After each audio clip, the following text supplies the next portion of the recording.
Para los que se nos unen por primera vez, les cuento que...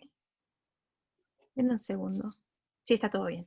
Para los que se nos unen por primera vez, les cuento más o menos cómo es la clase. Yo voy a hablar durante 2 horas.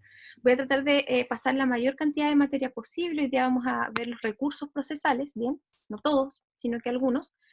Y lo importante es que por favor mantengan su micrófono en silencio porque esta clase se graba, ya la estoy grabando, y después la voy a subir para que no tengamos ningún problema con el sonido, ¿vale? Si tienen alguna duda, la pueden hacer por el chat, o si quieren hacerla de manera verbal, lo pueden hacer al final, ¿vale? Yo les preparé un temario para que tengamos eso a la vista, y también les preparé un listado de preguntas frecuentes, ¿bien? Así que primero les voy a mostrar el temario, que es lo que vamos a ver. Este temario igual yo les recomiendo que lo ocupen al momento de estudiar, porque siempre es bueno tener un orden de la materia para no perderse.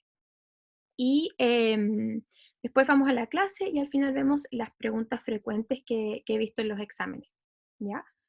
Así que dicho esto, empecemos. Por aquí tengo el temario. Denme un segundo, por favor. Aquí tengo las preguntas, aquí tengo el PowerPoint y aquí tengo el temario. Bien. El temario. ¿Se está viendo? Sí. Primero vamos a ver recursos parte general. Aquí lo que estudiamos es la impugnación, cómo yo puedo impugnar una resolución judicial. Luego vamos a ver los elementos de los recursos y también vamos a ver el agravio, que vamos a ver que el agravio es algo súper importante, tiene que estar presente siempre. Vamos a ver la clasificación de los recursos también. Luego vamos a estudiar el recurso de reposición. Y aquí hagan memoria de esto, que siempre es muy importante en los recursos, cualquiera que sea el recurso que estemos hablando: definición, características, resoluciones contra las cuales procede, plazo de interposición y tramitación. Esas son las 5 cosas que tienen que saber. Y desde ya, les cuento, ustedes deben estar en esta situación en que están estudiando los recursos y llegan a un punto en que tienen tantos recursos y tienen todas estas resoluciones contra las cuales proceden los distintos recursos.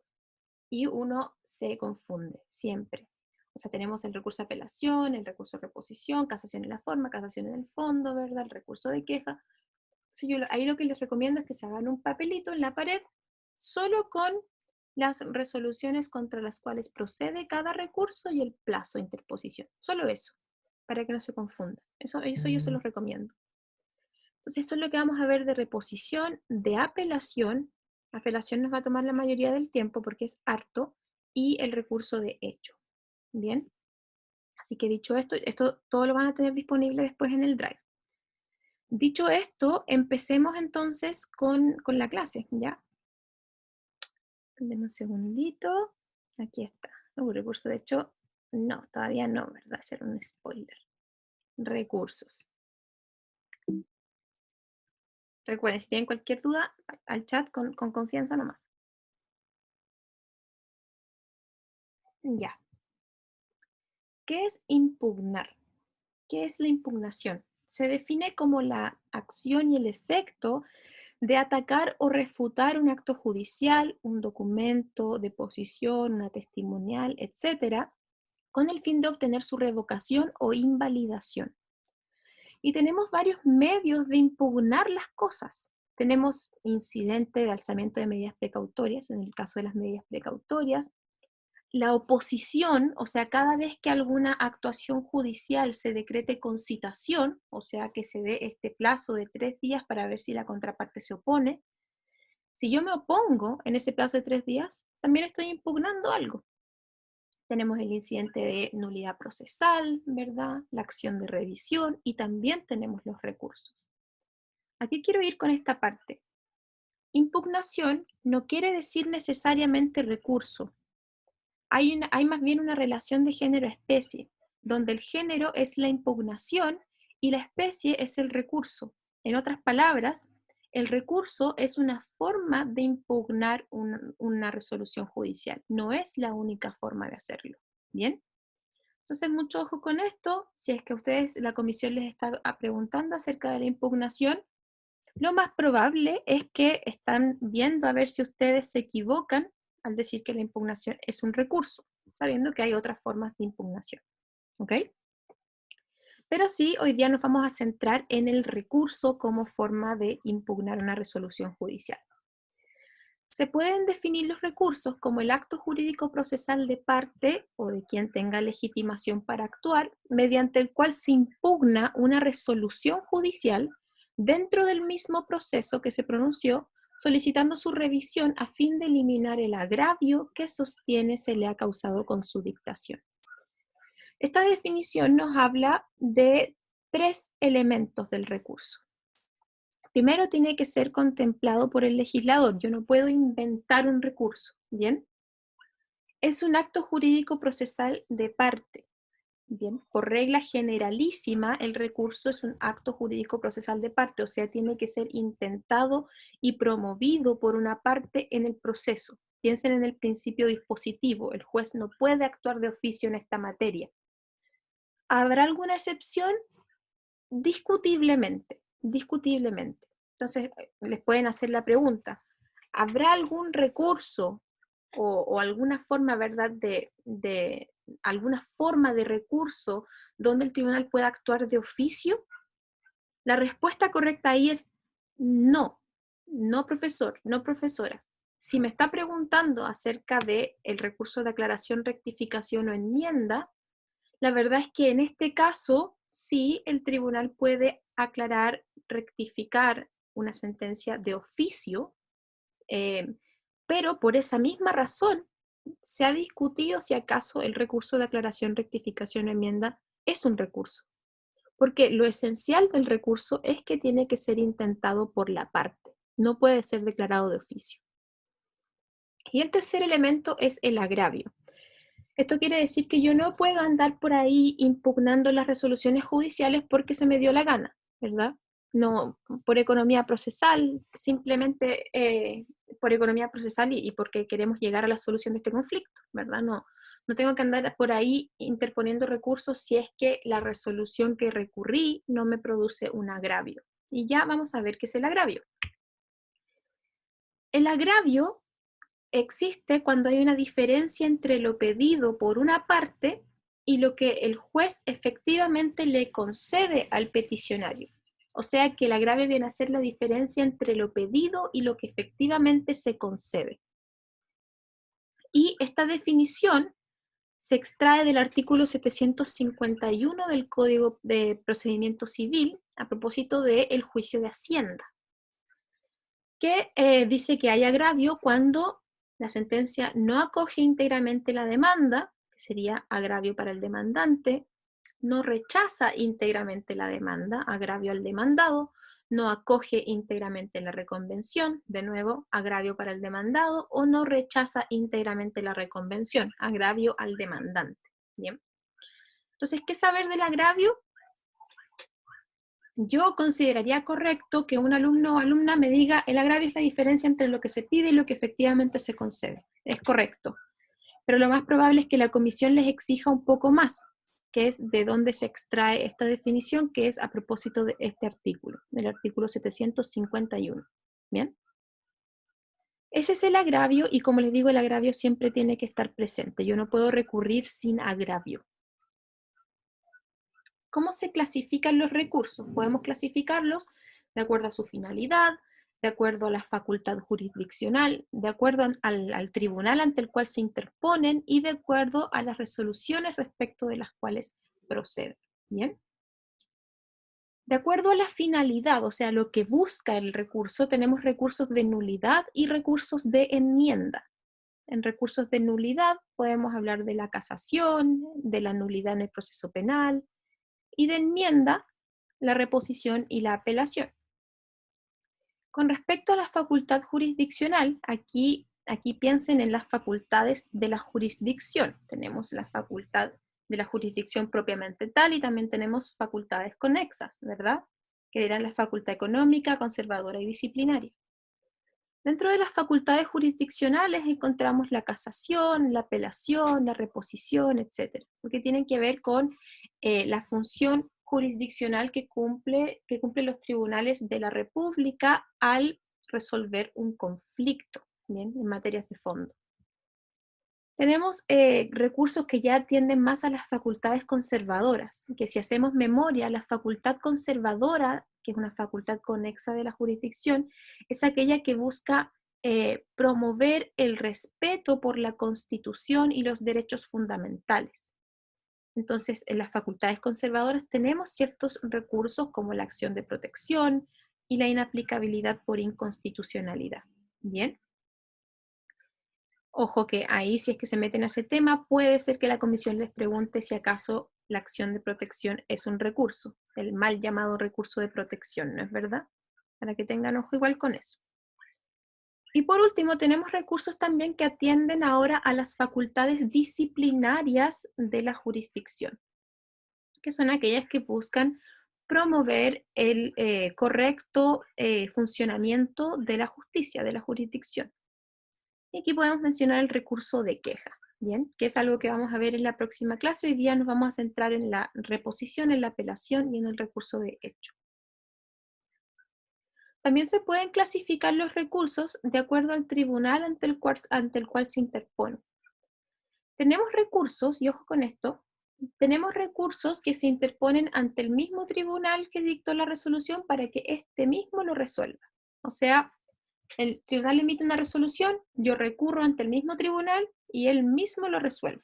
Interviene solamente este tribunal. Tenemos otros recursos que se interponen ante el mismo tribunal que dictó la resolución para que lo falle el superior jerárquico, que es el recurso de apelación. Entonces, el tribunal inferior emite una resolución, yo la impugno, ¿verdad? Recurro ante este mismo tribunal y es este tribunal el que se encarga de elevar los autos para que el superior jerárquico lo falle. ¿Bien? Luego, tenemos recursos que se interponen ante el mismo tribunal que dictó la resolución para que lo falle con competencia per saltum, no su superior jerárquico, sino que el tribunal de mayor jerarquía. Per saltum, como que se salta un escalón. ¿Bien? Y aquí tenemos, por ejemplo, la nulidad en procesal penal, el recurso de nulidad contra una sentencia cuando ha sido pronunciada o ha sido producto de un procedimiento que ha vulnerado garantías fundamentales. Lo interpongo ante el mismo tribunal que dicta la resolución, pero este lo eleva no al superior jerárquico, sino que se salta un paso al tiro a la Corte Suprema. ¿Bien? Y por último, tenemos recursos que ya se interponen derechamente ante el tribunal que la ley señala, que normalmente es la Corte de Apelaciones. Entonces yo ya no voy a interponerlo ante el mismo tribunal para que él lo eleve, no, voy directamente al superior jerárquico, ¿bien? Que es el recurso de hecho y el recurso de queja también. Básicamente yo no paso por ti, no tengo nada que ver contigo, voy directo al superior. ¿Queda claro esto?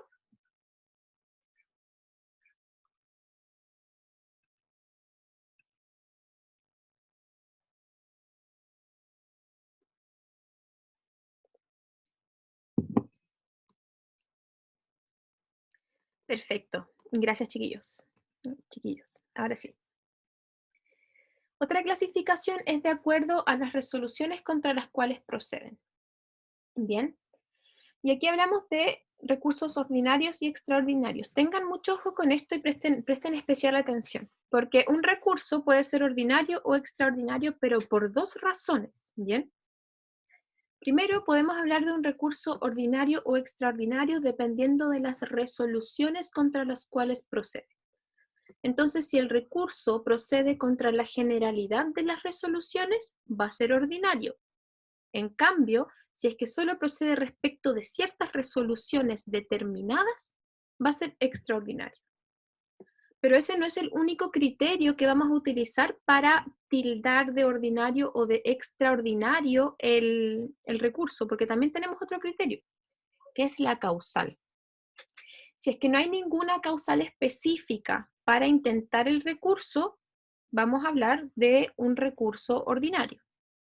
Por el contrario, si es que hay una causal específica en la ley según la cual yo puedo intentar el recurso, será extraordinario. Y es así como vemos que hay recursos que son doblemente ordinarios. El recurso de apelación es doblemente ordinario. Primero, porque procede respecto de la generalidad de las resoluciones, se dice. Bien. Y es doblemente ordinario porque además la ley no me dice que necesito una causal específica para invocarlo, basta el agravio. Asimismo, tenemos recursos que son doblemente extraordinarios. Por ejemplo, pienses en el recurso de casación en el fondo. Extraordinario porque procede respecto de ciertas resoluciones judiciales y doblemente extraordinario porque procede por una causal específica, que sabemos que es la infracción a la ley, que ha influido sustancialmente en lo dispositivo del fallo. ¿Ok? Entonces, ojo que ordinario y extraordinario atiende a dos clases de criterios. Si es que no hay dudas con respecto a la parte general, ya nos podemos saltar al recurso de reposición.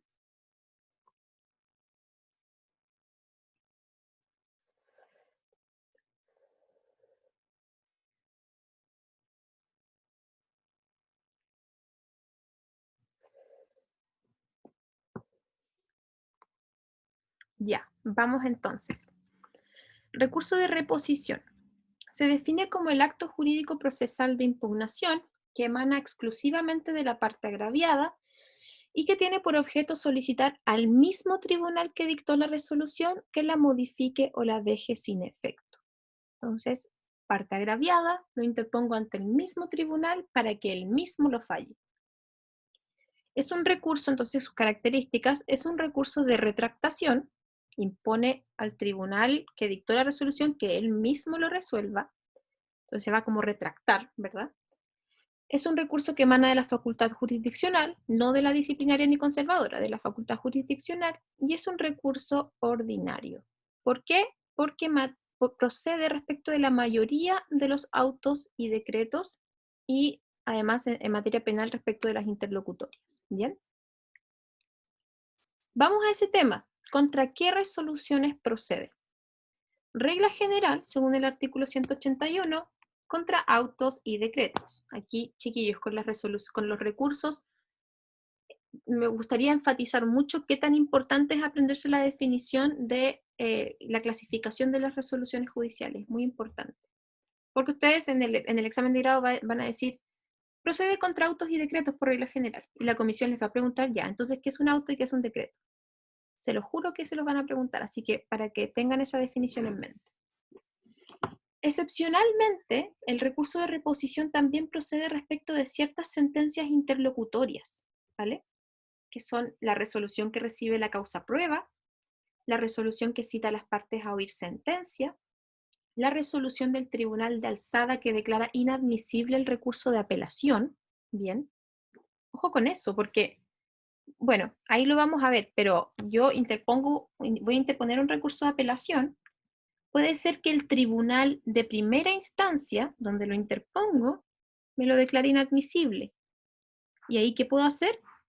Un recurso de hecho. Pero puede pasar que el tribunal donde lo interpongo, el tribunal inferior, lo declare admisible y luego el tribunal superior, la Corte de Apelaciones, me lo declara inadmisible. Y ahí es el recurso de reposición. Ojo con eso.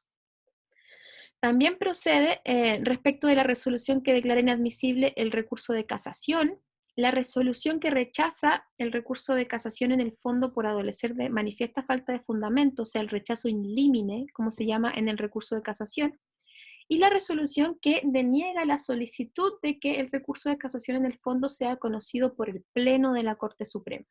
Como vamos a ver más adelante, en la otra clase, el recurso de casación en el fondo, yo tengo esta facultad cuando lo intento de pedir que lo conozca el Pleno de la Corte Suprema, o sea, todos sus ministros y ministras, ¿bien?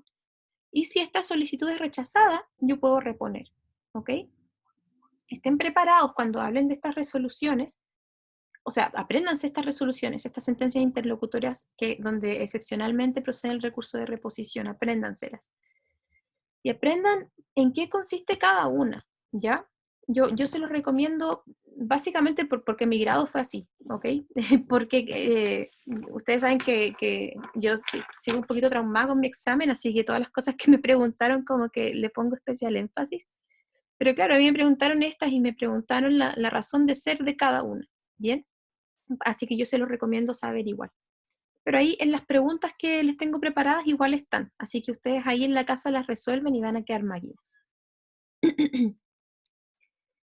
¿Cuál es la oportunidad procesal? ¿De qué plazo de interposición estamos hablando en el recurso de reposición? Bueno, como siempre hay que distinguir. Tenemos reposición ordinaria, la reposición extraordinaria y la reposición especial. Como ven, el recurso de reposición admite clasificaciones en virtud de la resolución que yo estoy recurriendo. ¿Ok? La reposición ordinaria es la regla general, ¿verdad? Cuando procede respecto de autos y decretos. La reposición especial es este caso donde yo puedo reponer ciertas sentencias interlocutorias, las que vimos recién. Y por último, tenemos la reposición extraordinaria, ¿ok? ¿Y qué es la reposición extraordinaria?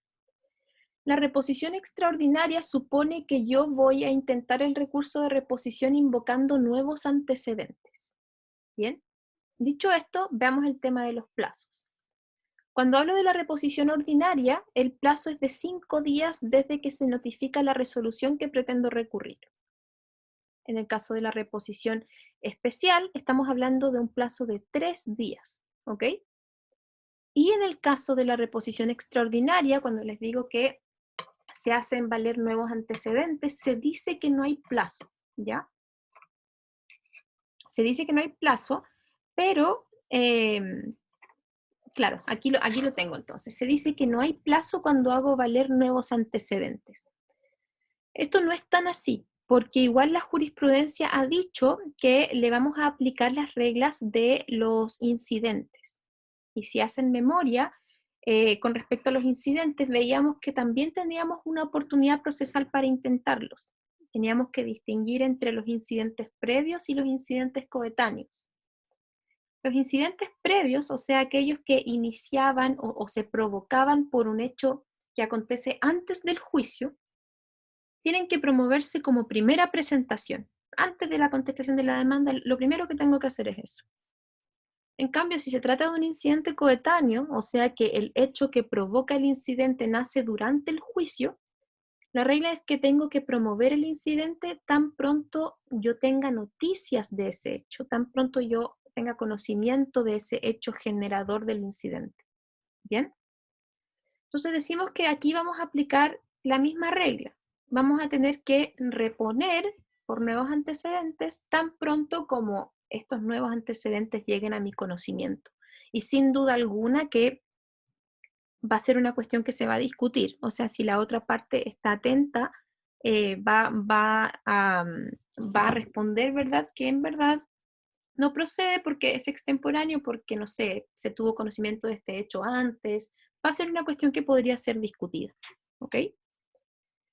¿Hay alguna duda hasta ahora?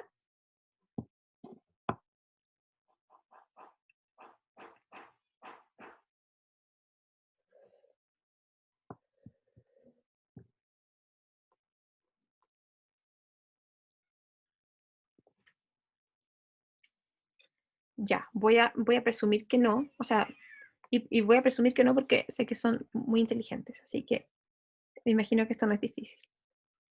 ¿Cómo se deduce el recurso? Se deduce de forma escrita, fundada, señalando la resolución en contra de la cual se deduce y solicitando que se acoja la reposición, dejando la resolución sin efecto o modificándola en la forma que sea procedente. Chiquillos, si es que ustedes no han tramitado, dejen explicarle esta parte. Forma de deducir el recurso, yo sé que este párrafo está como seco, así como que nunca en la vida me voy a memorizar la forma en que se deduce el recurso. Pero en verdad imagínense que están haciendo un recurso de reposición y tiene mucho sentido. Lo voy a hacer por escrito, obviamente. Voy a hacer un escrito, un recurso de reposición, ¿verdad? Y tengo que obviamente señalar la resolución que estoy recurriendo y la parte en específico que quiero que se modifique. ¿Bien? Por ejemplo, imagínense que se ordenó notificar en un domicilio nada que ver. Voy a intentar el recurso de reposición y voy a decir, deduzco el recurso de reposición en contra de la resolución dictada a fojas tanto, con fecha tanto, en la parte en que dice, abro comillas, notifíquese en el domicilio XXX y solicito que se reforme porque ese no es el domicilio que se debe notificar, sino que es este. Bien, por tanto, solicito a su señoría que acoja este recurso y modifique la resolución recurrida en la parte que se señaló. ¿No ven que tiene sentido en verdad cuando uno se lo imagina como lo deduce? ¿Ok? Para que no se compliquen con esa parte de forma de deducir el recurso, ustedes simplemente imagínense que están haciéndolo. ¿Ok? Y ahí va a tener mucho más sentido. ¿Ante qué tribunal se interpone? Como ya vimos, ante el mismo tribunal que dictó la resolución recurrida. Ahora, ¿cómo se tramita? ¿Cómo se tramita?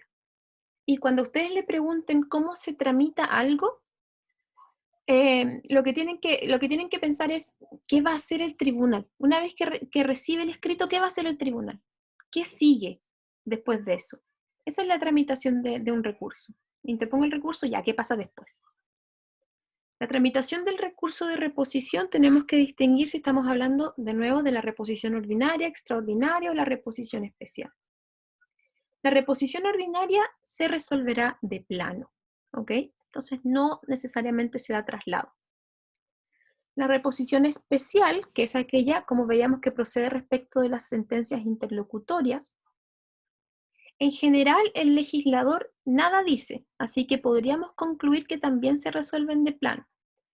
Sin embargo, con respecto a la interlocutoria de prueba, o sea, yo cuando ejerzo el recurso de reposición en contra de la resolución que recibe la causa prueba, aquí sí el legislador establece expresamente que el tribunal puede pronunciarse de plano o tramitarla como incidente. Entonces, es facultativo para el tribunal.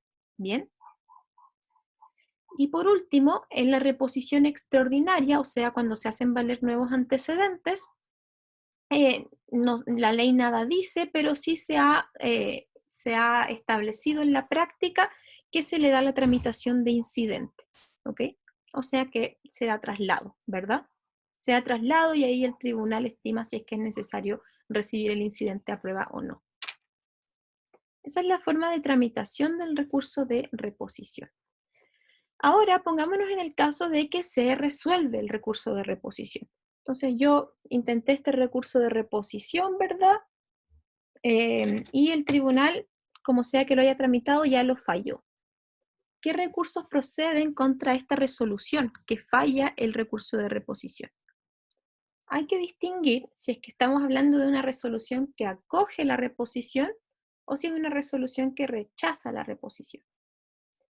Si es que la resolución acoge el recurso de reposición, obviamente el que intentó el recurso no puede deducir recurso alguno contra eso, ¿verdad? Porque no tiene agravio. Me explico. Si yo intento un recurso de reposición y me lo acogen, después no voy a recurrir contra esa resolución, porque acogieron lo que yo quería. O sea, hay plena concordancia entre lo pedido y lo que me concedieron. No hay agravio. Y además que la práctica no tendría sentido, ¿verdad? Sería súper estúpido. Entonces, el que intenta el recurso de reposición no puede recurrir contra la resolución que acoge la reposición. ¿Qué pasa con el sujeto que no interpuso el recurso de reposición? ¿Podría recurrir contra esta resolución? La contraparte.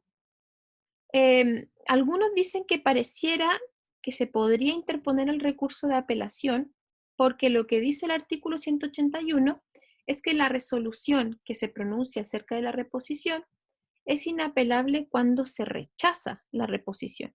Entonces, el argumento a contrario es que si el legislador dice que la resolución que rechaza la reposición es inapelable, la resolución que la acoge sí podría ser apelable.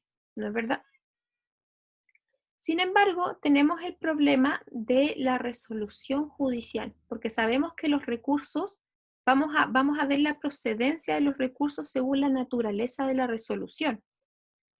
Entonces, ¿qué pasa si es que la resolución que acoge la reposición es un auto o es un decreto? Por más que aquí me digan que procede la apelación, en verdad no, porque la apelación solo de repente procede respecto a autos y decretos, no por regla general. Entonces, ¿cómo lo hacemos, verdad? Entonces, para determinar efectivamente si es que procede el recurso de apelación, lo que tenemos que hacer es determinar la naturaleza de la resolución que falla la reposición. ¿Ok? Una primera tesis sostiene que mantiene la naturaleza jurídica de la resolución frente a la cual se interpuso. ¿Ok? Entonces, tenemos una resolución, ¿ya? Que puede ser, pongámosle, una sentencia interlocutoria. Y yo recurrí de reposición. Y se falló la reposición, se acoge la reposición. Ellos dicen que como la resolución recorrida originalmente era una interlocutoria, esta también lo va a hacer. ¿Ok? Lo mismo si fuese un auto, como que se contamina de la misma naturaleza jurídica. Una segunda tesis sostiene que siempre es un auto o decreto. Entonces no podría ser, por regla general, procedente la apelación. Y una tercera tesis sostiene que siempre es una sentencia interlocutoria, procediendo siempre la apelación directamente. ¿Ok? Pero esta última tesis sabemos que no resulta aceptable porque hablamos de sentencias interlocutorias cuando tenemos una resolución que se pronuncia acerca de un incidente y una reposición no es un incidente. Entonces tenemos ese problema. Esto no está zanjado, así que tengan ojo con esto, ¿ok? No, no he visto que se pregunte esto porque en verdad sería una pregunta bastante pesada, chiquillos, no les voy a mentir. Sería bastante pesada esta pregunta porque en verdad es uno de esos temas en procesal que no están zanjados. Luego, con respecto y hasta ahora hemos visto qué recurso procede contra la resolución que acoge la reposición. ¿Qué pasa con la resolución que rechaza la reposición? ¿Ok? Obviamente, la contraparte no tiene por qué recurrir. Me explico nuevamente con un ejemplo. Si es que yo interpongo el recurso de reposición contra esta resolución y me lo rechazan, la otra parte va a estar como, jajaja, te lo rechazaron, bacán. No va a estar, no va a estar triste porque le rechazaron el recurso a su contraparte. No va a querer intentar un recurso, no tiene un agravio, ¿ok? Entonces, obviamente, la contraparte en este caso no tiene agravio, no puede deducir un recurso. ¿Qué pasa con la parte, en cambio, que intenta el recurso y se lo rechazan? ¿Puede recurrir? Bueno, aquí sí tenemos una solución, que es el artículo 181 que ya les había mencionado, ¿verdad? Si no procede el recurso de apelación contra la resolución que rechaza la reposición. La única forma que yo tengo en este caso es de haber deducido la reposición con apelación en subsidio. Entonces lo explico en términos fáciles de entender. Si yo interpongo la reposición solita y me la rechazan, no tengo nada que hacer, porque el artículo 181 es bien claro, no procede la apelación con respecto a la resolución que rechaza la reposición. En cambio, yo pude haber interpuesto una reposición con apelación subsidiaria. Entonces, me rechazaron la reposición y lo que va a pasar es que se eleva la apelación. ¿Bien? Entonces, ahí sí podríamos tener una segunda oportunidad, pero solo en ese caso. ¿Quedó claro el recurso de reposición, queridos?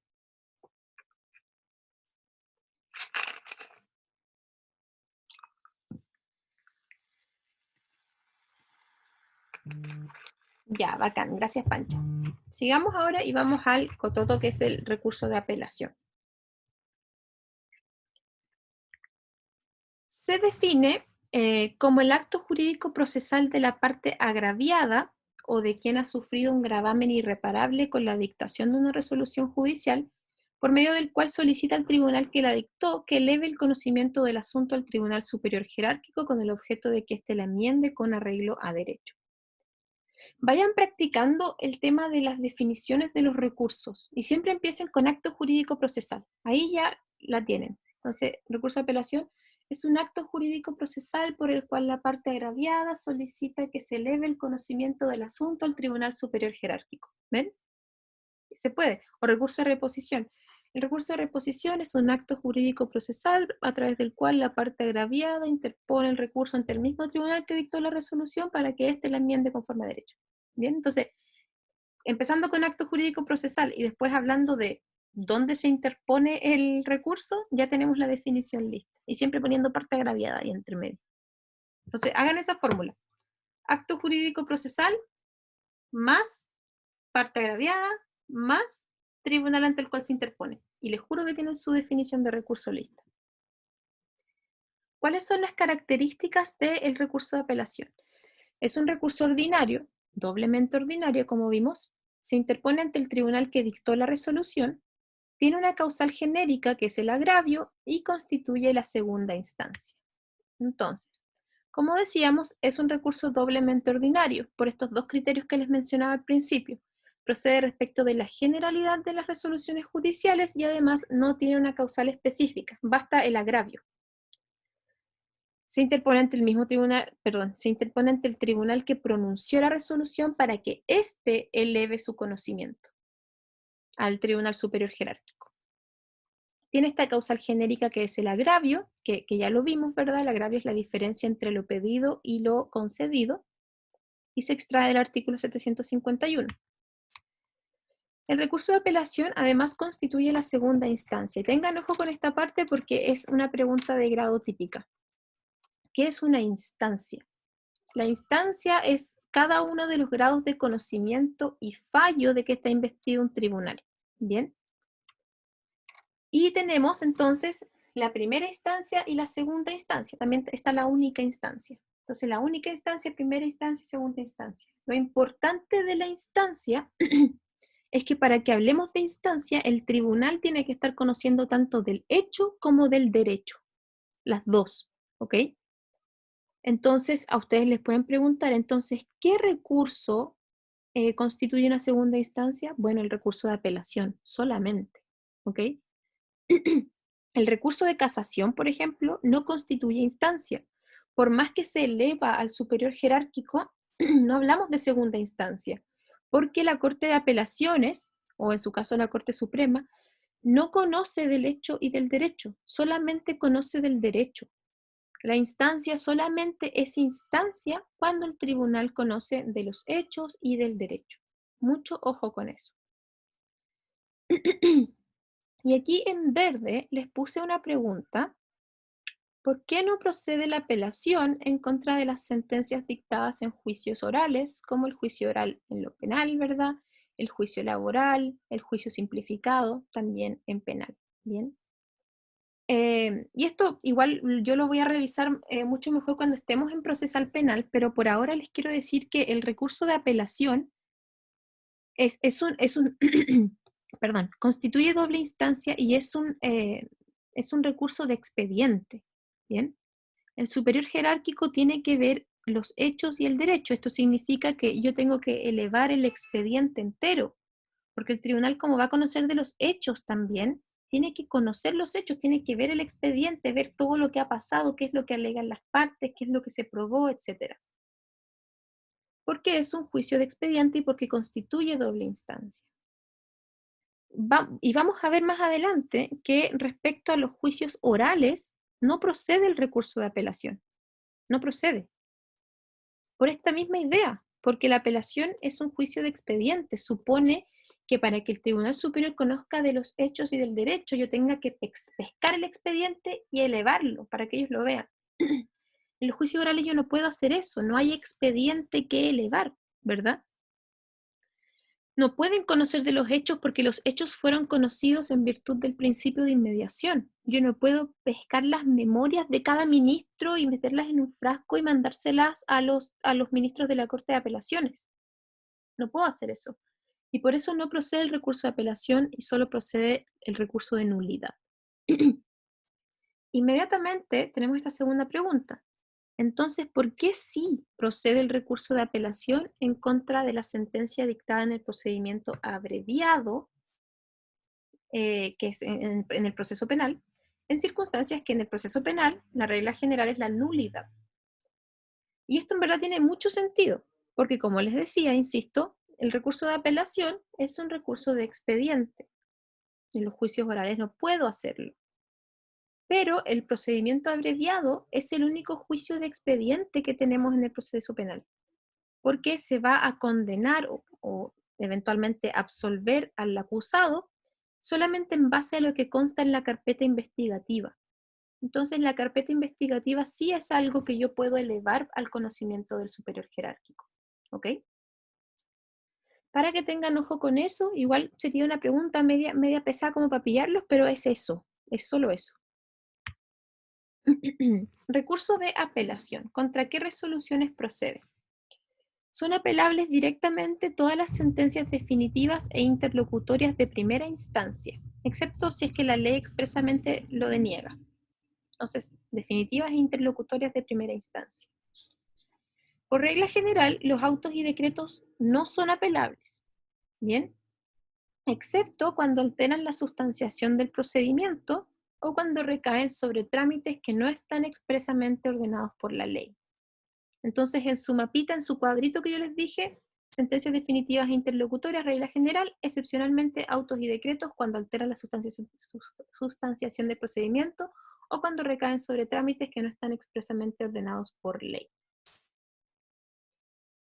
Como les decía, la causal que fundamenta la interposición de este recurso es el agravio, ¿bien?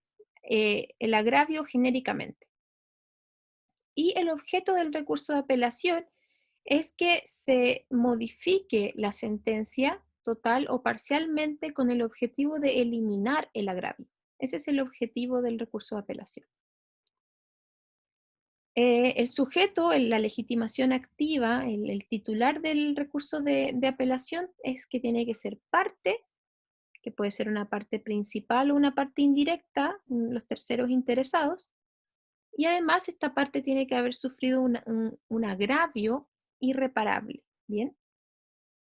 ¿Qué tribunales intervienen? Aquí hablamos del tribunal inferior, también llamado tribunal acuo, y el tribunal ad quem, que sería el tribunal superior jerárquico. ¿Cuál es el plazo de interposición? La regla general es 5 días. Bien, siempre desde la notificación de la resolución recurrida. La sentencia definitiva, el plazo de interposición es de 10 días desde que se notifica la resolución. En el caso de que yo esté intentando esta apelación subsidiaria a la reposición con apelación subsidiaria, el plazo es de 3 días. Y también tenemos ciertos plazos especiales de apelación, como por ejemplo en el contexto del recurso de amparo, que es de 24 horas, o respecto al laudo ordenata, que se da en el contexto de un pronunciamiento de un tribunal arbitral, de 15 días. Bien, de ahí, chiquillos, es pura memoria. Forma de deducir el recurso. Tiene que ser formulado por escrito, ¿bien? Tiene que contener los fundamentos de hecho y de derecho, y es muy importante hablar del agravio ahí, y el recurso tiene que además contener las peticiones concretas. Entonces aquí de nuevo, chiquillos, imagínense que están haciendo el recurso de apelación, y no va a ser tan difícil pensar en esto. Por escrito, debo contar qué pasó, los antecedentes de hecho, debo decir por qué esta resolución que estoy recurriendo me produce este agravio que solo es reparable si es que se modifica esta resolución, y luego los fundamentos de derecho, o sea, cómo las leyes amparan mis alegaciones. Y además, nunca pueden faltar las peticiones concretas. Entonces, por tanto, solicito a su señoría se tenga por interpuesto recurso de apelación que se eleve al superior jerárquico para que éste enmiende conforme a derecho esta parte de la sentencia. ¿Ok? Esto es súper importante y es típica pregunta. ¿Cuáles son los efectos y las formas en que puede concederse el recurso de apelación? Ya hablamos del efecto devolutivo y del efecto suspensivo. Se define el efecto devolutivo como aquel en virtud del cual se otorga competencia al Tribunal Superior Jerárquico para conocer y fallar el recurso de apelación deducido en contra de la resolución pronunciada por el Tribunal Inferior, pudiendo resolver acerca de la reforma o enmienda del fallo impugnado. Si es que les cuesta, explicar el efecto devolutivo, les puedo contar lo que decía mi profesor de procesal penal, que a mí me sirvió mucho y nunca más se me olvidó, que él nos decía que antes, ¿verdad? En la Edad Media e incluso bueno, antes de la Revolución Francesa, La justicia emanaba del rey. El rey era quien hacía justicia. Pero el rey obviamente no podía hacerse cargo de todo el territorio del reino, ¿verdad? Así que delegaba su facultad jurisdiccional. Entonces, cuando había algún tema que era muy grave, un juez veía un tema muy grave, como, oye, esto tiene que verlo el rey, así está demasiado brígido, tiene que verlo el rey, lo que hacía el juez era devolverle su competencia al rey, y así subía, ¿verdad? De nuevo. Esa es la idea en el efecto devolutivo. Si es que entendemos que la jurisdicción viene desde esta pirámide jerárquica, donde baja, ¿verdad? Corte Suprema, Corte de Apelaciones, abajo hasta los jueces de letras, por ejemplo. Cuando el juez de letras devuelve la competencia al superior, porque emana desde arriba. No sé si me entienden. Pero eso a mí me sirvió harto para acordarme del efecto devolutivo. Y luego tenemos el efecto suspensivo, que es aquel en virtud del cual se suspende la competencia del tribunal inferior para seguir conociendo de la causa. ¿Ya? Entonces, según el efecto devolutivo, se habilita de nuevo, se devuelve la competencia al superior jerárquico para que conozca de esto, pero no necesariamente significa que el de abajo no va a seguir conociendo. El efecto suspensivo es el que suspende la competencia del tribunal inferior. De manera que si yo concedo la apelación en ambos efectos, le estoy devolviendo la competencia al tribunal superior, se suspende la competencia al tribunal inferior, de manera que el único que está conociendo de la causa es el tribunal superior. Por el contrario, si es que solo concedo la apelación en el solo efecto devolutivo, se va a devolver la competencia al tribunal superior, pero el de abajo va a seguir conociendo. Así que vamos a tener dos tribunales que activamente están conociendo de una causa. ¿Ok? Y esta pregunta, típico que llegamos a esta parte, donde los chiquillos me explican perfecto qué es el efecto devolutivo y qué es el efecto suspensivo, y aquí yo llego a esta pregunta ya. ¿Y cuándo se concede en el solo efecto devolutivo o en ambos efectos? ¿De qué depende eso? Y aquí típico que uno no llega tan lejos, como que la concentración le duró hasta la diapositiva anterior nomás. Pero es importante, ¿vale?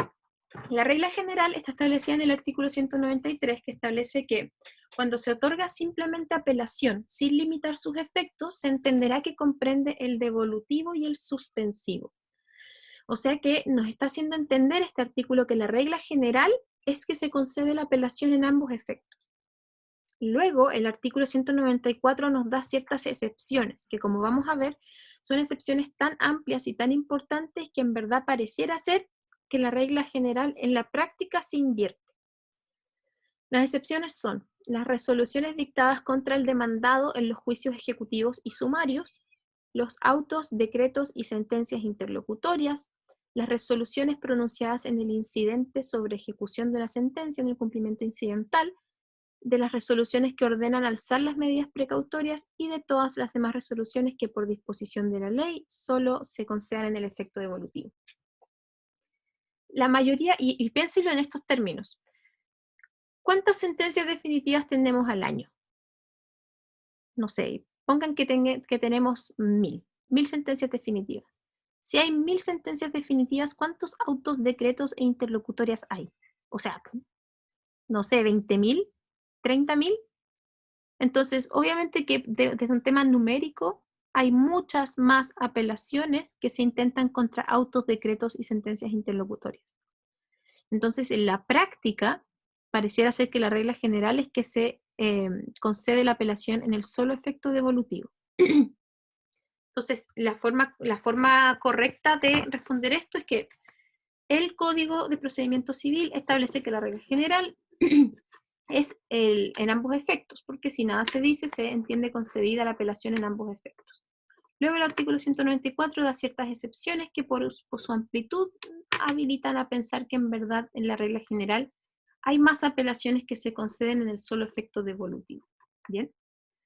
Pero artículos 193 y 194, chiquillos, en su listado de artículos y definiciones importantes, ¿vale? No se les vaya a olvidar esto. Ya. Aquí tenemos una pregunta súper buena, súper frecuente en los exámenes si es que les están preguntando recursos. Digamos que yo intento un recurso de apelación y me la conceden en el solo efecto devolutivo. En el solo efecto devolutivo, o sea que no se suspende el procedimiento en primera instancia. ¿Qué puedo hacer? Tengo dos opciones, ¿ok? Tengo el recurso de hecho, que lo vamos a ver más adelante, pero el recurso de hecho yo podría intentarlo si es que yo estimo que legalmente procedía la concesión del recurso en ambos efectos. Y también tengo la posibilidad de solicitar una orden de no innovar. Tengo esas dos herramientas. Entonces, el caso va a ser el siguiente. Yo interpongo el recurso de apelación, me lo conceden en el solo efecto devolutivo. Yo ahí tengo que pensar ya, ¿la ley dice que me lo tienen que conceder en ambos efectos o yo quiero que me lo concedan en ambos efectos? Porque si es la ley la que lo dice, en verdad ahí el tribunal se equivocó y lo que procede es un recurso de hecho. Pero si en verdad la ley dice que en este caso el tribunal estuvo súper bien, la concesión es solo efecto devolutivo, pero yo nomás quiero que se suspenda el procedimiento en primera instancia, lo que puedo hacer es solicitar la orden de no innovar junto con el recurso de apelación. ¿Qué es la orden de no innovar? Es una institución procesal de carácter cautelar que puede ejercer el recurrente en aquellos casos en que un tribunal superior esté conociendo de un recurso de hecho, de queja o de apelación en el solo efecto devolutivo para que tal órgano jurisdiccional ordene detener de forma provisional los efectos que una actuación u omisión estén produciendo mientras se resuelve el asunto que motiva el conflicto jurídico. ¿Ok? ¿Cuáles son sus requisitos? Que se hubiere concedido una apelación en el solo efecto devolutivo, que el apelante obviamente solicite la ONI, la orden de no innovar, no se puede decretar de oficio, y si es que se acoge la ONI, el tribunal tiene que dar una resolución fundada. ¿Cómo se tramita la ONI?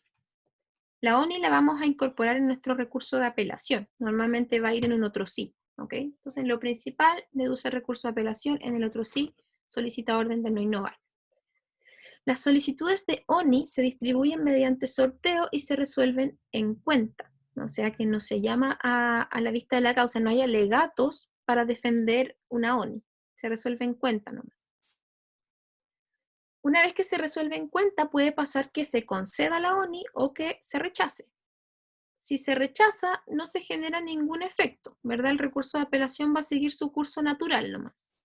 Si se concede, por el otro lado, el conocimiento del recurso de apelación va a quedar radicado en esa sala y además el recurso de apelación gozará de preferencia para figurar y para su vista, ¿ven? Para figurar en la tabla y para su vista. Eso es súper importante. También es una pregunta bien recurrente. ¿Cuáles son los efectos de la orden de no innovar? Primero, radica la causa en esa sala. Entonces, si fue la quinta sala, ¿verdad? La que conoció de mi orden de no innovar y me la cogen, es esa misma sala la que va a fallar el recurso de apelación. Y además va a gozar de preferencia para la vista de la causa, que es tremendo, porque o si no, igual se puede demorar harto en aparecer la causa en tabla. ¿Hay dudas hasta ahora?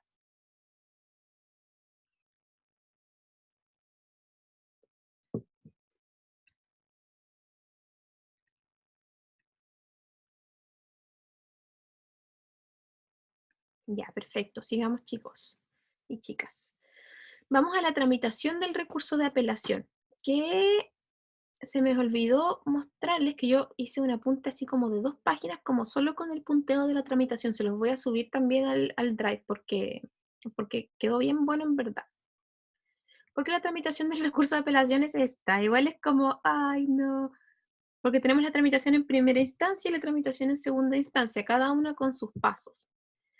Tenemos primero la interposición del recurso en primera instancia.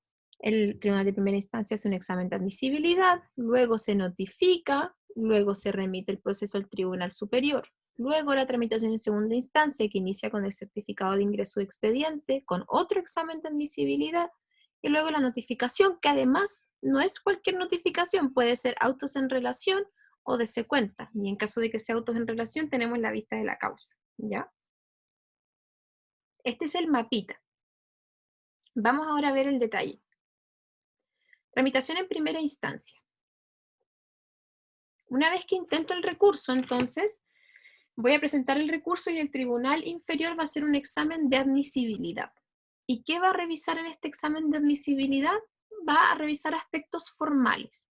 Va a revisar si es que la resolución es apelable, si se respetó el plazo de interposición, si es que contiene los fundamentos de hecho y de derecho y si contiene las peticiones concretas. Entonces es importante esa parte que yo les hablaba de cómo deduzco el recurso. Tengo que poner los antecedentes de hecho, de derecho y las peticiones concretas porque me los van a revisar en el examen de admisibilidad. Ojo, no van a revisar el mérito, no van a decir, pero ¿cómo pides esto? Así como te lo van a rechazar en la Corte de Apelaciones, así que no se declara admisible. No, tienen que asegurarse de que estén nomás. No van a entrar a ver cuestiones de mérito. El tribunal, una vez que hace el examen de admisibilidad, el tribunal inferior, tiene que pronunciarse acerca de este escrito, concediéndolo o no. Bien, diciendo si es que pasó el examen de admisibilidad o no. Si es que pasó el examen de admisibilidad, tiene que concederlo, admitirlo a tramitación. Bien. Y en ese caso, es esta resolución la que determina cuál es el efecto en que se concede la apelación, o sea, en ambos efectos o en el solo efecto devolutivo. Es esta resolución. Bien.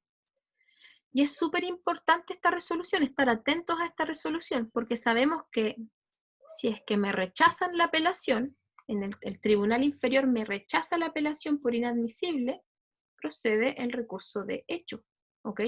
El verdadero recurso de hecho. También puede pasar que me lo declaren admisible, bacán. El tribunal inferior me lo declaró admisible, pero lo concedió mal, como procedía solo con el efecto devolutivo y lo concedió en ambos efectos. O al revés. Y en ese caso también procede el recurso de hecho, solo que el falso recurso de hecho, como vamos a ver un poquito más adelante. Entonces, intentamos el recurso, ¿ok? Se hizo el examen de admisibilidad en primera instancia, el tribunal encontró que sí se cumplen con todos los requisitos de forma, así que dio lugar a la tramitación del recurso de apelación y lo va a notificar estableciendo en cuáles efectos se va a conceder. Luego de que se notifica esto por el Estado Diario, se remiten los autos al Tribunal Superior. Esa fue nuestra tramitación en primera instancia. Ahora vamos a la tramitación en segunda instancia. Lo primero que pasa es que los autos, ¿en qué quedamos ahora en la última diapositiva? Se elevaron los autos. Entonces, el primer paso es que la Corte de Apelaciones recibe los autos. Y cuando recibe el expediente, que si bien hoy día se hace de manera electrónica, pero este trámite igual se deja un certificado de ingreso de expediente. Este certificado de ingreso no se vayan a olvidar, típico que uno se olvida mencionarlo en las interrogaciones o incluso en el examen. No se vayan a olvidar porque es súper importante el certificado de ingreso de expediente por varias razones. Primero, porque es este certificado de ingreso de expediente el que nos va a dar un nuevo rol a nuestra causa.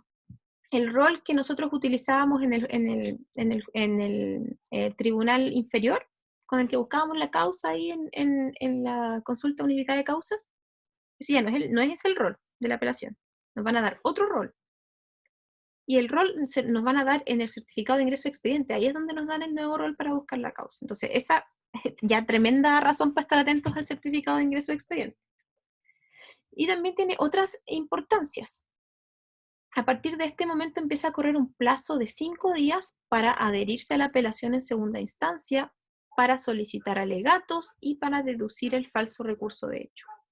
Sobre todo para el tema de solicitar alegatos es súper importante este certificado porque desde aquí empieza a contar el plazo de 5 días. Y como vamos a ver en unos minutos, el tema de solicitar alegatos es súper importante.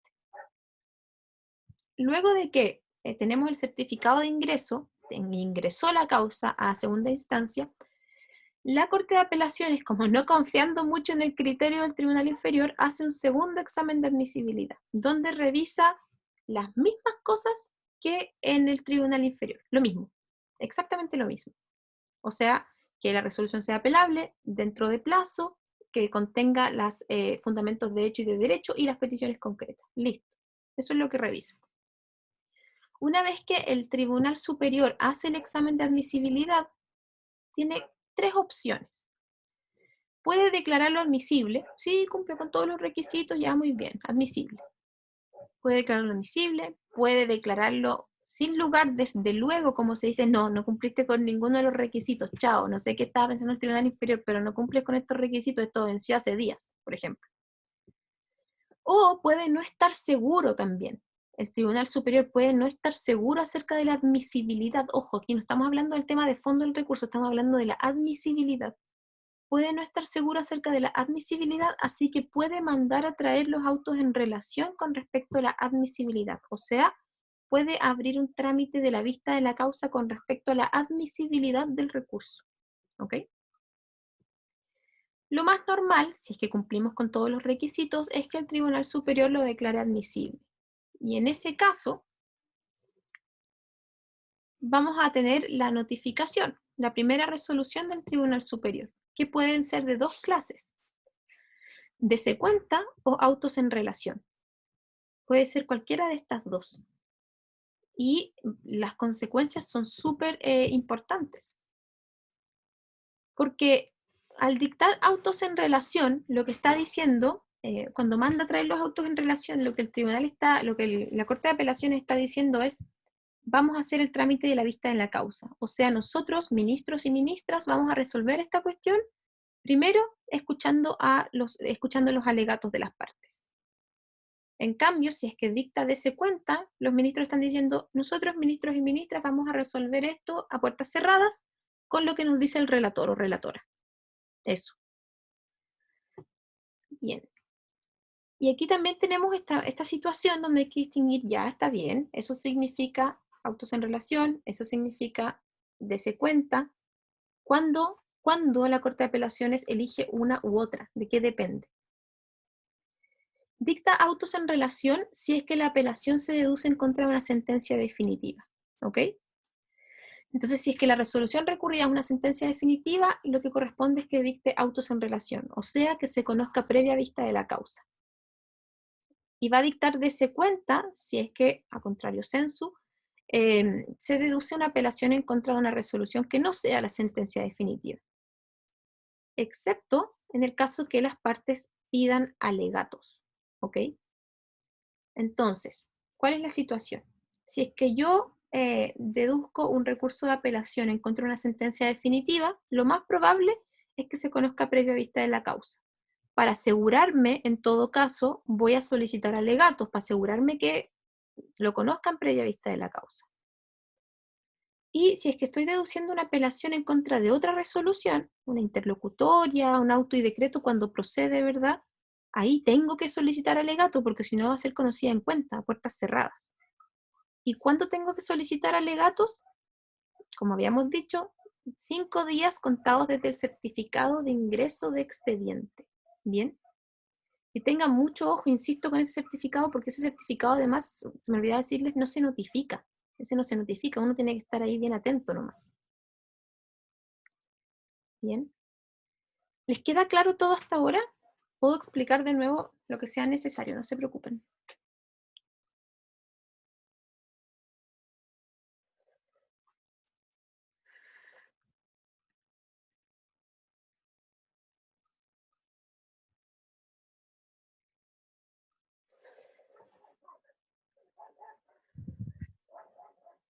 Ya, sigo entonces. Aquí en la tramitación en segunda instancia vamos a estudiar también otra cosita entre medio, que es la adhesión a la apelación, que se define como la facultad que tiene la parte que no ha interpuesto el recurso de apelación para pedir la reforma de la sentencia en la parte que estima gravosa el apelado. ¿Ok? Esta institución, la adhesión a la apelación, obviamente solo tiene lugar cuando hablamos de sentencias mixtas. ¿A qué me refiero con esto? Me refiero a que sea una sentencia que no solamente le produzca un agravio, por ejemplo, al demandante, sino que también al demandado. ¿Ok? Y un ejemplo de esto podría ser, imagínense, una demanda por indemnización de perjuicios donde el demandante solicita que se le indemnicen 100 millones de pesos. Y la sentencia de primera instancia acoge parcialmente la demanda, diciendo que se acoge, pero solamente condena a la indemnización de 40 millones de pesos. Ahí el demandante tiene un agravio porque hay una diferencia entre lo que pidió, 100 millones de pesos, y lo que efectivamente le dieron, 40. Y el demandado también tiene un agravio, porque lo que él quería era que, y lo que él pidió siempre, era que se rechace en todas sus partes la demanda. Entonces, para ambas partes hay un agravio y procede la adhesión a la apelación. Así, podemos definir la apelación como la apelación del apelado. Estos son los requisitos de la adhesión: que una de las partes haya interpuesto un recurso de apelación, que el recurso de apelación se encuentre pendiente, que no esté fallado todavía, que la sentencia de primera instancia le cause agravio al apelado, obviamente, o sea, igual es una apelación, igual tiene que tener agravio, y que el apelado manifieste en forma y dentro de plazo su intención de adherirse a la apelación. ¿Cuáles son las oportunidades? ¿De qué plazo estamos hablando? En primera instancia, antes de que se eleven los autos, y en segunda instancia, en este plazo que yo les decía, 5 días contados desde el certificado de ingreso de expediente. Esto también he visto que es una pregunta bien recurrente. ¿La adhesión o la apelación es un acto accesorio a la apelación? La verdad es que no, ¿ok? Sí, necesito de una apelación principal, entre comillas, para poder adherirme. O sea, solamente puedo adherirme a algo que existe, ¿verdad? Entonces, para su nacimiento, la adhesión a la apelación es un acto accesorio a la apelación. Pero no es accesorio más allá de eso, porque ustedes cuando piensan en accesorio están pensando de que lo accesorio sigue la suerte de lo principal, y la verdad es que la adhesión a la apelación no es así, porque después, por ejemplo, el apelante principal podría, por ejemplo, desistirse de la apelación. No por ese hecho deja de existir la apelación del apelado, la adhesión. Podemos decir que es más o menos así. Existe la apelación. Por existir la apelación, ahora la contraparte puede adherirse a la apelación, pero una vez que se adhiere, ambas adquieren una vida propia. ¿Ok? Entonces la adhesión a la apelación no es dependiente de la apelación principal. Si la necesita para nacer, no para sobrevivir, digamos. ¿Cuáles son los efectos de la adhesión a la apelación? Amplía la competencia que tiene el tribunal de segunda instancia. Amplía la competencia, ahora puede pronunciarse sobre más cosas. El apelado se convierte en apelante respecto a la adhesión a la apelación, entonces ambos van a ser apelante y apelados. Y la apelación adhesiva, una vez formulada, sigue su propio curso y es independiente de la apelación principal. Otra cosa que vemos entre medio, aquí todavía estamos en la tramitación en segunda instancia, chiquillos, para que no se pierdan. Otra cosa es la prueba en segunda instancia. El artículo 207 nos da la regla general. No se admite prueba alguna en segunda instancia. No se admite prueba en segunda instancia. Espera, me parece que hay una duda, déjenme ir a revisar. Mari, si ambas partes apelan al mismo tiempo, ahí no es adhesión, ¿cierto? Claro, ahí no es adhesión, porque uno de los requisitos de la adhesión a la apelación es precisamente que yo manifieste mi consentimiento, mi voluntad de adherirme a la apelación. Entonces, si es que no está, no es adhesión. De nada. Con respecto a la prueba en segunda instancia, por regla general no se admite prueba en segunda instancia con las siguientes excepciones. Las excepciones anómalas, la prueba instrumental, la absolución de posiciones, el exhorto, las medidas para mejor resolver y en la situación especial de la prueba testimonial. Ya.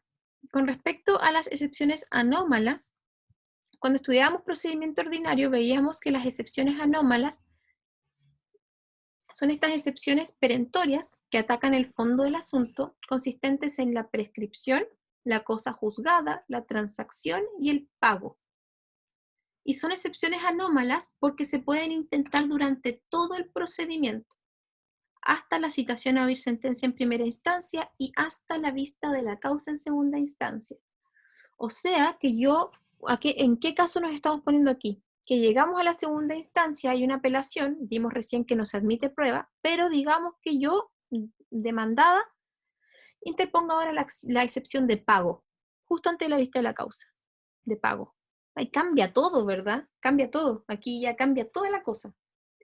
Y podría ser que al tribunal no le conste que yo pagué, a lo mejor inventé eso. Entonces podría abrir un término probatorio para que se compruebe el hecho de que yo pagué. ¿Ok? En ese caso se podría aceptar una rendición de prueba. También con respecto a la prueba instrumental y confesional. Veíamos cuando estudiábamos medios probatorios que la prueba instrumental y la confesional se pueden pedir en cualquier momento en el juicio hasta la vista de la causa en segunda instancia. También hay una excepción en relación a los exhortos. Esto se refiere a que si yo en primera instancia solicité que se rinda prueba a través de la competencia delegada, ¿verdad? A través de un exhorto en otro territorio jurisdiccional, se tomó la prueba y ahora recién se devolvió el exhorto, eso también se podría incorporar, ¿ya? Y también tenemos las medidas para mejor resolver. Se pueden pedir medidas para mejor resolver y hay una cuestión interesante que se da con respecto a la prueba testimonial. Veíamos cuando estudiábamos los medios probatorios, las medidas para mejor resolver en el procedimiento ordinario, veíamos que solamente se puede pedir la prueba testimonial como medida para mejor resolver respecto a testigos que ya declararon en juicio, solamente para que vengan a aclarar puntos dudosos. Eso podían hacer. En el caso de la segunda instancia son otros los requisitos. Debe tratarse de hechos que no figuran en la prueba rendida, que la testimonial no se haya podido rendir en primera instancia y que esos hechos sean fundamentales para fallar. ¿Ok? Esos son los requisitos para solicitar la prueba testimonial como medida para mejor resolver en segunda instancia. Hasta ahora estábamos viendo, déjenme ubicarlos, vamos en la diapositiva 53, ya. Hasta ahora estamos acá, ¿bien? Estábamos viendo cómo se notifica que se admite a tramitación el recurso de apelación en segunda instancia, que podía ser autos en relación o de cuenta. Y ahí entre medio tuvimos que hacernos cargo de algunas cosas como la prueba en segunda instancia y todo eso. Ahora vamos a ir a este cuarto trámite que se pone en el caso de que se dictó autos en relación, que es la vista de la causa. ¿Ya? La vista de la causa se define como un trámite complejo. Eso quiere decir que está compuesto por varios actos. Empieza con la notificación de la resolución autos en relación, o la que ordena traer los autos en relación, la fijación de la causa en tabla, el anuncio, la relación y los alegatos. Primero entonces se notifica autos en relación. Desde ese momento, desde que se notifica autos en relación, la causa queda en estado de tabla. ¿Ok? Entonces queda en estado de tabla. Luego el segundo paso es que se tiene que fijar la causa en la tabla. Y para aquellos de ustedes que ya han procurado o han tramitado, ya saben lo que es, ¿verdad? Es literalmente una, como una, bueno, tabla, es como una cuestión de avisos con un vidrio que tiene unas ruedas abajo, ¿ya? Y que ponen ahí, que pegan, ¿verdad? Corchetean las causas, ¿ok? Que quedan en tabla. Y se ve así, en la Corte de Apelaciones de Santiago se ve así. Por ejemplo, la primera sala, lunes, martes, miércoles, jueves, viernes. Estas son las causas que están en tabla. Lo mismo para la segunda sala, la tercera sala. Y es horrible porque uno, sobre todo cuando uno es procurador, tiene que ir a revisar estas una por una, a ver si salió, ¿verdad? Esa es la tabla. El segundo paso, entonces, de la vista de la causa es la fijación de la causa en la tabla. Los asuntos que queden en estado de tabla deben ser incluidos en ella para los efectos de su vista según el orden de conclusión de su tramitación. Esta también es una pregunta que suele ser un poquito complicada porque uno como que no le toma mucha atención en pregrado, al menos a mí me pasó. ¿En qué orden se ponen las apelaciones en la tabla? ¿En qué orden? O sea, ¿tengo que esperar que ahora que dice autos en relación la van a poner al tiro en la tabla? La verdad es que no. No se fijan en la tabla respecto al orden de llegada. Se fijan en la tabla según el estado de conclusión. ¿Ok? Y a esto le llamamos el estado de relación. El artículo 162 dice, las causas se fallarán en los tribunales unipersonales tan pronto como estén en estado y por el orden de su conclusión. El mismo orden se observará para designar las causas en los tribunales colegiados para su vista y decisión. O sea que tienen que estar en estado de relación. ¿Cuándo están en estado de relación? Nos vamos al artículo 69 del COT. Los presidentes de la Corte de Apelaciones formarán el último día hábil de cada semana una tabla de los asuntos que verá el tribunal en la semana siguiente que se encuentren en estado de relación. Se consideran expedientes en estado de relación aquellos que hayan sido previamente revisados y certificados al efecto por el relator que corresponda. Entonces aquí la pregunta es, ¿en qué orden se fijan las causas en la tabla? En la medida en que éstas entren al estado de relación. Esto significa que el relator ya pudo ver la causa, pudo ver que está todo bien, no hay ningún trámite pendiente y dijo, ya sí, esto está listo para relación. Y ahí se incorporan a la tabla, ¿ok? Entonces, no por el orden de llegada, sino por el estado en que terminan, en el momento en que llegan a estar en estado de relación. ¿Bien? ¿Cuáles son las excepciones? Aquí hablamos de las causas que gozan de preferencia para su vista. Aquí tenemos el artículo 162, que es el que estábamos viendo aquí un poquito antes. Las causas se fallarán en los tribunales unipersonales tan pronto como estén en estado y por el orden de su conclusión. El mismo orden se observará para designar las causas en los tribunales colegiados para su vista y decisión.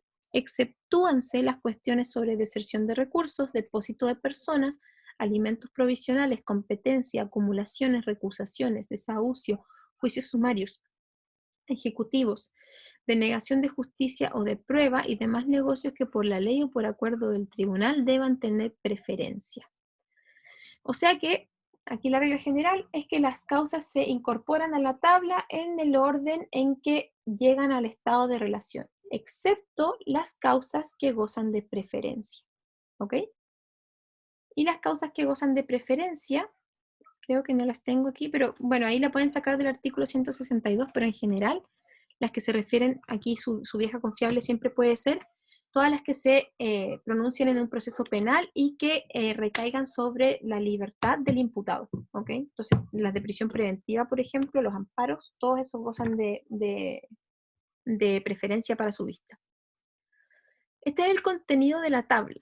Lo que tiene que contener esta tabla, que uno se le imagina como algo tan glamuroso, pero les juro que son estas hojas pegadas en una tablita. Tiene que cumplir con las exigencias del artículo 163, individualizar las causas con el nombre de las partes, o sea, la carátula. La carátula es Mari Ferrell versus Nicolás Rojas. ¿Ya? Esa es la carátula.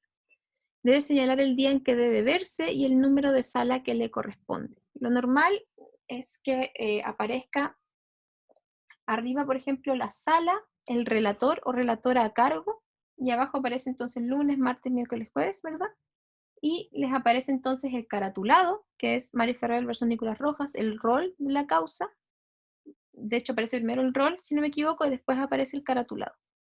Y señalan el día en que se va a ver.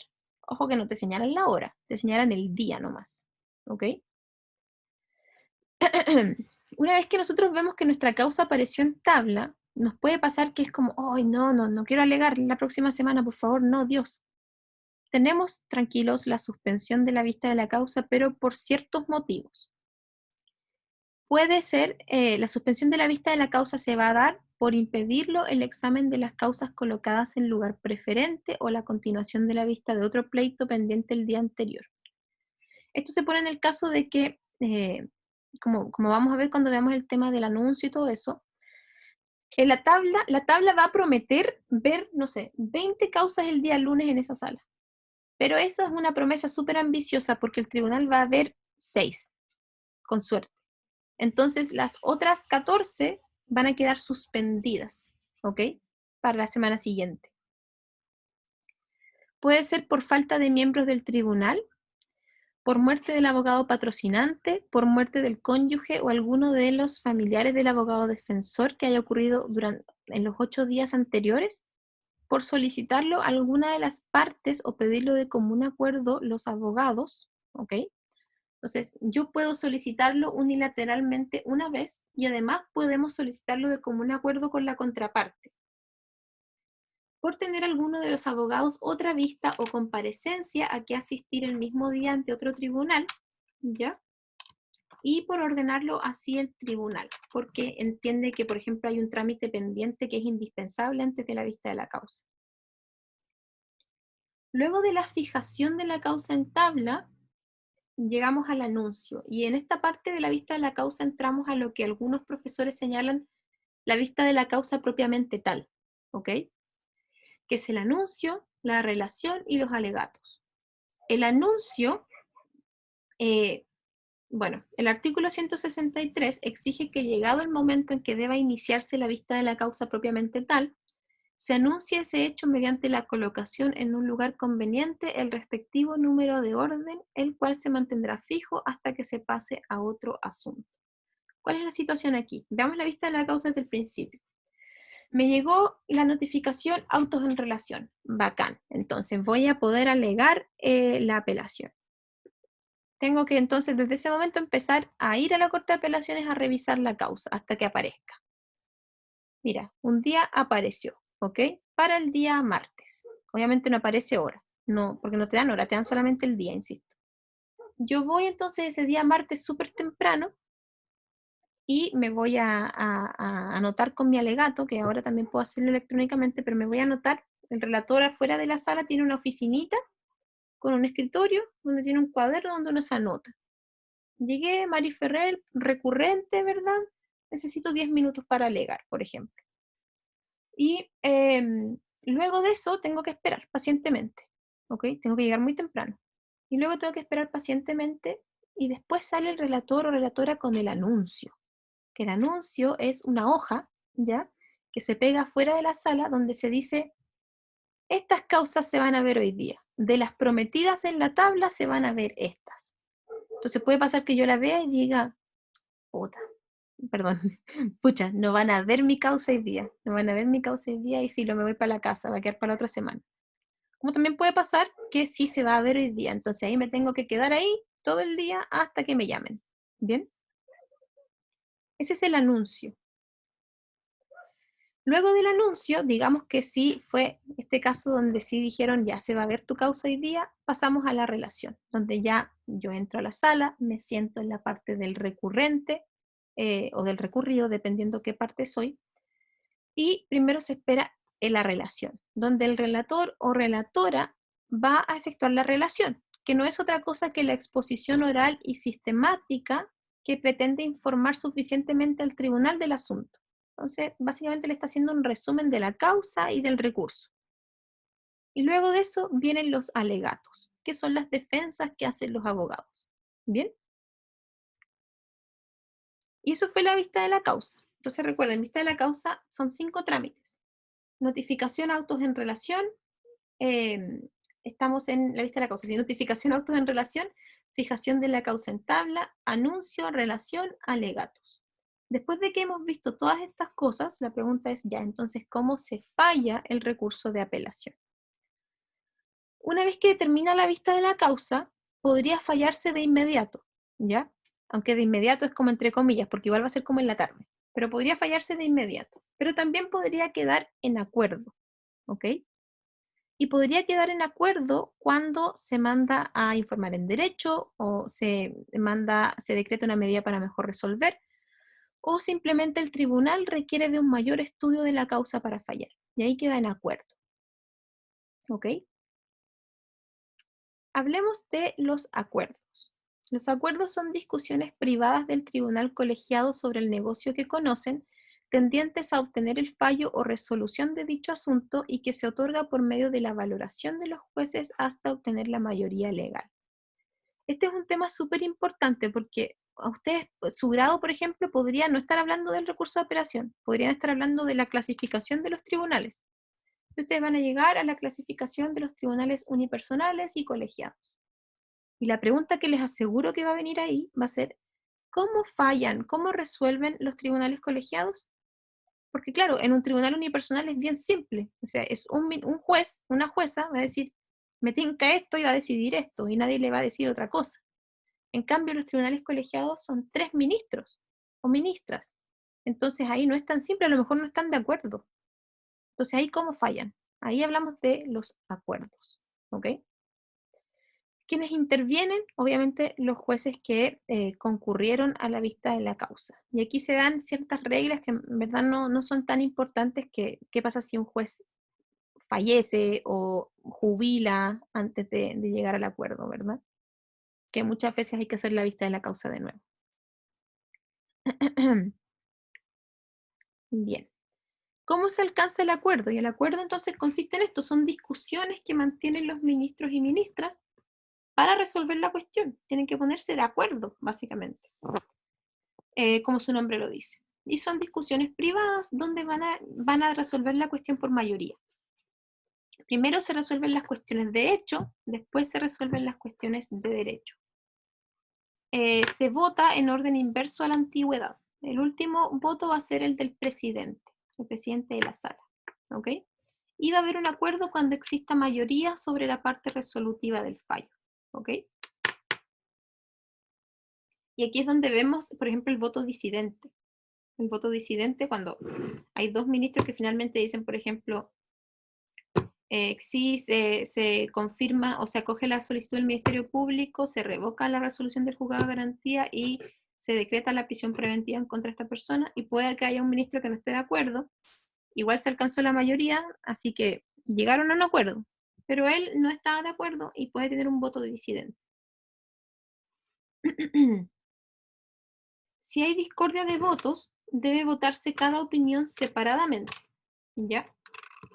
Si dos o más opiniones reúnen el menor número de sufragios, debe votarse cuál de ellas debe ser excluida. O sea, si es que hay más de una solución que se propone, se vota cada solución. ¿Ok? Bien. Y si no es posible aplicar estas reglas, deben llamarse tantos ministros cuantos sean necesarios para que cualquier opinión forme mayoría, quedando el tribunal constituido por un número impar de miembros. Entonces, si aún así no llegan a una solución, llaman a más ministros. ¿Ok? Y con eso, después del acuerdo, ya el tribunal llegó a un acuerdo. Bien, vamos al fallo, por fin al fallo del recurso de apelación. Entonces, como hablamos de la instancia, ojo que aquí el fallo se va a pronunciar acerca del hecho y del derecho. Y a propósito de esto, hablamos de los grados de competencia. El primer grado de competencia significa que el tribunal de segunda instancia solo va a poder pronunciarse acerca de las cuestiones de hecho y de derecho que se hubiesen discutido y resuelto en la sentencia, y respecto de las cuales se hubieran formulado peticiones. El segundo grado de competencia es propio del procedimiento sumario.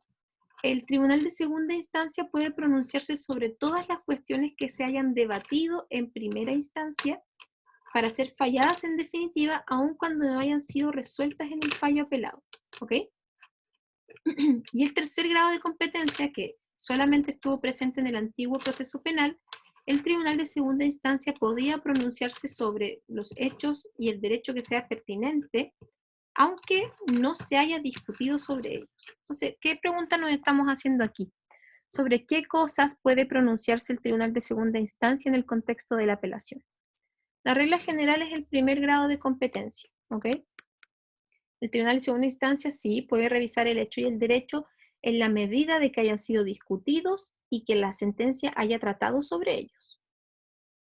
El segundo grado de competencia, por el contrario, se da en el juicio sumario, y aquí el tribunal puede pronunciarse sobre cuestiones de hecho y de derecho, no necesariamente que la sentencia se haya hecho cargo, basta que las partes la hayan discutido nomás. ¿Bien? Sin embargo, hay límites al fallo del tribunal de segunda instancia. ¿Bien?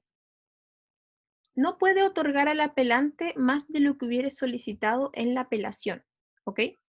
No puede. O si no, ultrapetita, ustedes saben. No puede resolver el recurso de apelación modificando el fallo de segunda instancia en contra del apelante sin que se encuentre facultada para actuar de oficio. ¿Ya? Es decir, en materia civil se prohíbe lo que se llama la reforma en perjuicio, que es aquella regla por la cual el tribunal de alzada podría agravar incluso al apelante. Entonces, ¿cuál es la situación aquí, en el segundo límite? Si es el apelante el que apela, lo dije súper mal, pero si yo deduzco un recurso de apelación, el Tribunal Superior no puede acogerlo para perjudicarme aún más, ¿ok? No pueden tomar mi apelación para perjudicarme más. Ese es el límite, ¿ok? Y esa es la prohibición, prohibición, ¿verdad?, de reforma en perjuicio. Y la sentencia, finalmente, el fallo, hasta ahora, si se fijan, hemos visto cómo fallan, o sea, eh, cómo fallan me refiero a los acuerdos, ¿ok? Cómo fallan, porque tienen que ponerse de acuerdo, son tres, cómo fallan, cuáles son los límites a ese fallo, y ahora vamos a ver cuál va a ser la sustancia de esa sentencia, o sea, en qué va a consistir esa sentencia. Puede ser confirmatoria, modificatoria o revocatoria. La confirmatoria, como su nombre lo dice, es aquella en que el Tribunal de Alzada confirma en todas sus partes la sentencia apelada, la resolución apelada. Entonces, le encuentra toda la razón al Tribunal de Primera Instancia. La sentencia modificatoria es aquella que acoge en parte el recurso de apelación, introduciendo ciertas adiciones a lo que dice el Tribunal de Primera Instancia. Y la sentencia revocatoria ya es aquella que acoge íntegramente el recurso de apelación, dejando sin efecto totalmente la parte resolutiva y considerativa de la sentencia de primera instancia. Bien, entonces puede confirmar, puede modificar o puede revocar derechamente. ¿Quedan dudas con respecto al recurso de apelación?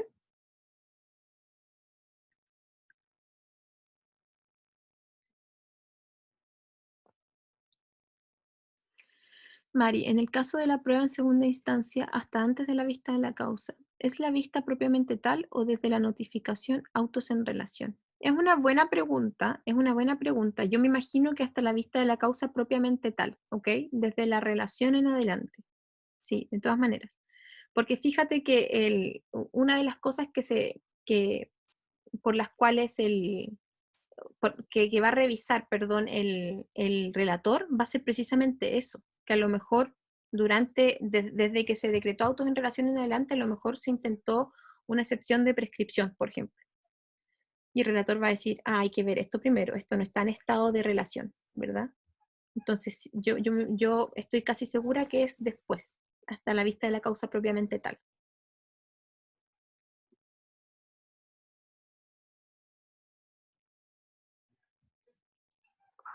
De nada. ¿Hay más dudas?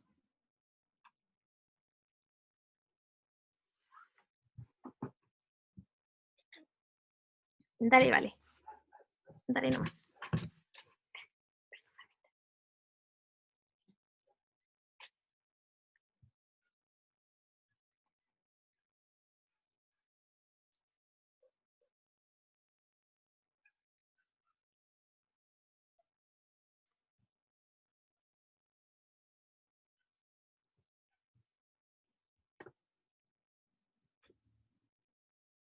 Valentina pregunta, ¿cuál es la diferencia entre la disidencia y la prevención?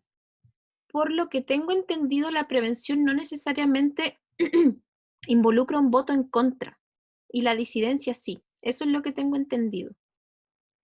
Bien, si es que alguien se maneja más, bienvenido, pero eso es lo que tengo entendido. Que la disidencia evoca la idea de un voto en contra necesariamente y la prevención no.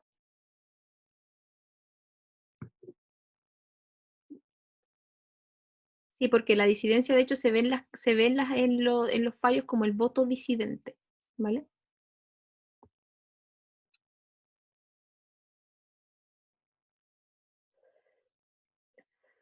De nada vale. Ya, vamos al recurso de hecho entonces. El recurso de hecho. Se define, de nuevo, insisto con las definiciones de recursos. Acto jurídico procesal de parte que se realiza directamente ante el Tribunal Superior Jerárquico, directamente ante el Tribunal Superior Jerárquico, a fin de solicitarle que enmiende con arreglo a derecho la resolución errónea pronunciada por el inferior acerca del otorgamiento o denegación de una apelación. Es un recurso extraordinario, procede solamente, es extraordinario con respecto a la resolución, porque procede solamente con respecto a aquellas resoluciones que se pronuncian acerca de una apelación. Entonces el recurso de hecho es como una bacteria del recurso de apelación, como que se pega al recurso de apelación. es un recurso que se interpone directamente ante el superior jerárquico, ¿ya? Directamente ante la Corte de Apelaciones. Y es un recurso que emana de las facultades jurisdiccionales de los tribunales. Hay distintas clases del recurso de hecho en virtud de su causal. ¿Por qué yo podría interponer un recurso de hecho? Puede ser porque no me conceden un recurso de apelación que es procedente, no me lo conceden en primera instancia, ¿vale? Entonces yo interpongo el recurso de apelación en primera instancia, el tribunal de primera instancia hace un examen de admisibilidad y no lo admite a tramitación. Ahí lo que puedo hacer es intentar un verdadero recurso de hecho, acusándolo básicamente, yendo al Tribunal Superior Jerárquico y diciendo, oiga, Corte de Apelaciones, le informo que el Tribunal Inferior no me admitió tramitación un recurso de apelación que sí procedía. Y también procede cuando se concede un recurso de apelación que no es procedente o cuando se concede un recurso de apelación con los efectos malos. ¿Ya? Me explico. Cuando se concede un recurso de apelación en ambos efectos cuando procedía en el solo efecto devolutivo, o cuando se concede una apelación en el solo efecto devolutivo cuando en verdad procedía en ambos. Y en estos tres últimos casos hablamos del falso recurso de hecho. Entonces solamente hablamos del verdadero recurso de hecho cuando no se concede un recurso de apelación que yo estimo sí se debió haber concedido. Vamos al verdadero recurso de hecho. Se define como aquel que se interpone directamente ante el Tribunal Superior Jerárquico en contra de la resolución del Tribunal de Primera Instancia que deniega la concesión de un recurso de apelación procedente. ¿Ya? Se interpone directamente ante el Superior Jerárquico. Y el plazo para deducirlo es el plazo que la ley concede para comparecer en segunda instancia. ¿Okay? Entonces, de 5 días. Bien. ¿Cómo se tramita? Y tengan ojo con esto, porque la tramitación del recurso, del falso recurso de hecho y del verdadero recurso de hecho es distinta, y por una cuestión bien lógica. Estamos en el verdadero recurso de hecho, se interpone por escrito, con un certificado del Tribunal de Primera Instancia en el cual conste la dictación de la resolución que denegó el recurso y la fecha en que ella se notificó. Luego, el superior jerárquico proveerá el escrito pidiendo informe al inferior sobre el asunto pertinente, ¿verdad? Le pide un informe. Y normalmente se da un plazo de 8 días para que se evacúe este informe. Y luego, con el informe, dictará autos en relación y se va a conocer entonces del recurso. Si es que acoge el recurso de hecho, entonces va a conocer de la apelación, y si lo rechaza, entonces no va a conocer de la apelación. Y voy a explicar al tiro la lógica de esta cuestión, porque les va a quedar súper claro. Y el falso recurso de hecho es aquel que se interpone directamente ante el Tribunal Superior Jerárquico en contra de la resolución de primera instancia que conceda un recurso de apelación improcedente, que conceda una apelación en el solo efecto devolutivo debiendo concederlo en ambos, o conceda una apelación en ambos efectos debiendo concederlo en el solo efecto devolutivo. También se interpone directamente ante el superior jerárquico y el plazo también es de 5 días. ¿Cómo se tramita? Debe interponerse por escrito y aquí no es necesario ningún certificado. Tampoco es necesario ningún informe. Y el tribunal de alzada va a acoger o rechazar. Entonces, la tramitación es distinta. En el verdadero recurso de hecho, y la razón es la siguiente, porque en el verdadero recurso de hecho, yo intenté un recurso de apelación y no me lo concedieron. ¿Bien? No me lo concedieron. Entonces yo ahora voy a recurrir de hecho directamente ante el superior jerárquico que no tiene idea de lo que le estoy hablando. Porque claro, como no me concedieron el recurso de apelación en primera instancia, nunca se elevaron los expedientes. Entonces, yo voy a ahora recurrir al Tribunal Superior con este escrito de que, ay, no me acogieron mi recurso de apelación. Y el tribunal no va a tener idea de lo que estoy hablando porque nunca han visto esta causa, nunca les llegó ningún expediente. Por eso yo tengo que acompañar un certificado, ¿ya? Un certificado donde el secretario diga, sí, esta fue la solicitud y se la rechazamos por esta razón. Esto pasó. Y además después la Corte de Apelaciones le va a pedir un informe porque necesitan saber por qué lo rechazaron. Porque, insisto, ellos no tienen el expediente, no tienen cómo saber nada. Distinto es el caso del falso recurso de hecho, donde concedieron una apelación que no debieron haber concedido, o concedieron la apelación, pero la concedieron con los efectos malos. Aquí el Tribunal Superior sí tiene el expediente porque sí concedieron la apelación. Tal vez la concedieron mal, pero la concedieron. Entonces los antecedentes sí se remitieron al superior jerárquico. El superior jerárquico tiene los antecedentes. Entonces cuando vean mi recurso de hecho van a saber de lo que estoy hablando. Y por eso no requiere de certificado ni requiere de informe. ¿Ok? Eso con respecto al recurso de hecho y con respecto a la materia de hoy día. ¿Hay alguna duda?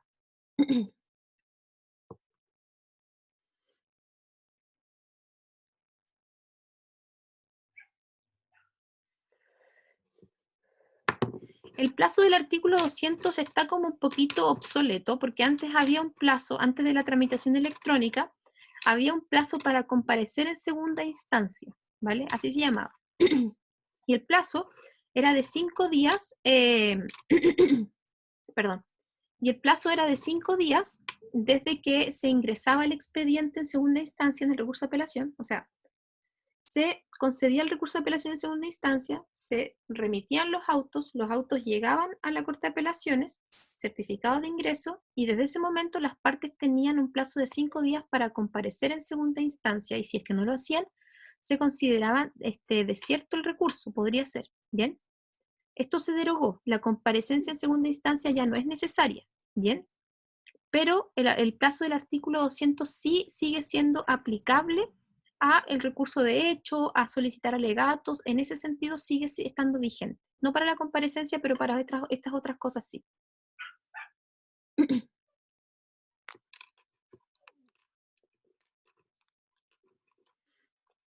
Gracias a ti, Carito, por tus preguntas. Si es que no hay más dudas, voy a mostrarles las preguntas que les tengo preparadas.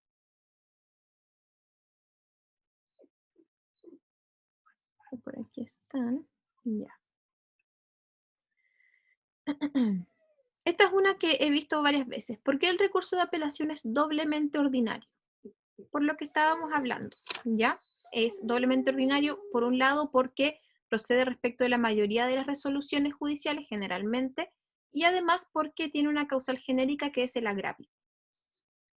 Aquí les puse esta pregunta que está muy ligada a la pregunta que hizo Carito recién. ¿Cuál es la importancia del certificado de ingreso de expediente en la tramitación del recurso de apelación en segunda instancia? Porque desde este momento se empiezan a contar plazos, ¿ya? Para solicitar alegatos, para adherirse a la apelación en segunda instancia y para, dije adherirse a la apelación, solicitar alegatos y para el falso recurso de hecho, ¿bien? Aria. 3. ¿Cuándo el recurso de apelación se concede en el solo efecto devolutivo? Esta pregunta se las puse ahí para que por favor no se vayan a olvidar de esta parte. Bien, revisen esa materia. ¿Cuándo, o sea, está bien conocer qué significa el efecto devolutivo, qué significa el efecto suspensivo? De hecho, es necesario saberlo, pero también es necesario saber cuándo se concede en cada efecto. 4. Digamos que usted interpuso un recurso de apelación y quiere que sea conocido en ambos efectos. Sin embargo, es concedido en el solo efecto devolutivo. ¿Qué puede hacer? ¿Qué pueden hacer ahí, chiquillos? La pregunta número 4. Tenemos unos minutos, así que voy a ver si es que se acuerdan.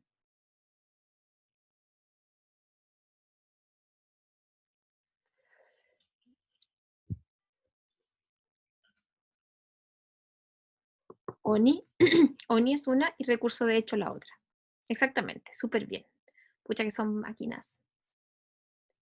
La 5. ¿Por qué la tramitación es distinta entre el falso recurso de hecho y el verdadero recurso de hecho? Esto es lo que les contaba ahora último, ¿ya? En el verdadero recurso de hecho, el tribunal no tiene idea de lo que le estoy hablando porque nunca ha visto el expediente. Por eso tengo que acompañar un certificado y se va a pedir un informe también.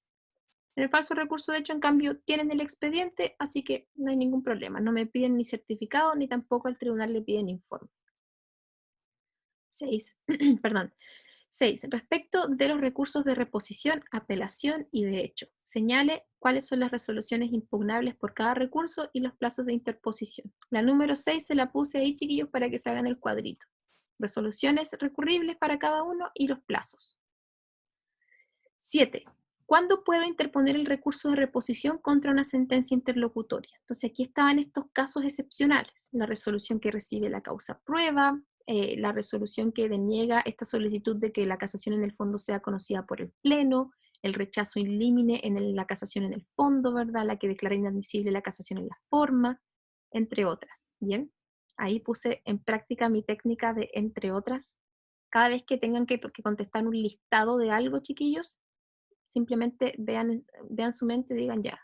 En este momento me acuerdo de 3, así que voy a decir 3 con toda seguridad y después voy a decir entre otras. Porque así la comisión no va a ni cachar que se me olvidaron las otras. ¿Ya? Em, Número 8. Digamos que usted interpuso, no, perdón. Ah, sí, está bien. 8. Digamos que usted interpuso el recurso de reposición con apelación en subsidio en contra de la resolución que recibe la causa prueba por estimar que no se consideró un hecho sustancial pertinente y controvertido. ¿Desde cuándo empieza a correr el término probatorio? ¿Recuerdan esa materia, chiquillos? En ese caso, ¿desde cuándo empieza a correr el término probatorio?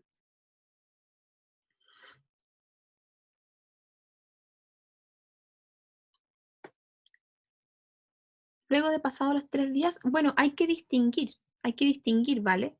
Porque si es que no se intentan, si es que no se intenta el recurso de reposición, claro que sí.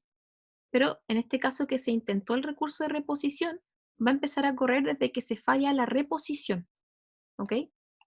Y es algo bien curioso porque aquí hablamos de 2 recursos. Tenemos la reposición con apelación en subsidio, pero la apelación como que no la pescan, empieza a correr igual. Lo importante es que se falle el recurso de reposición. ¿Ya? Desde ahí empieza a correr. ¿Con qué efecto se concede la apelación en este caso?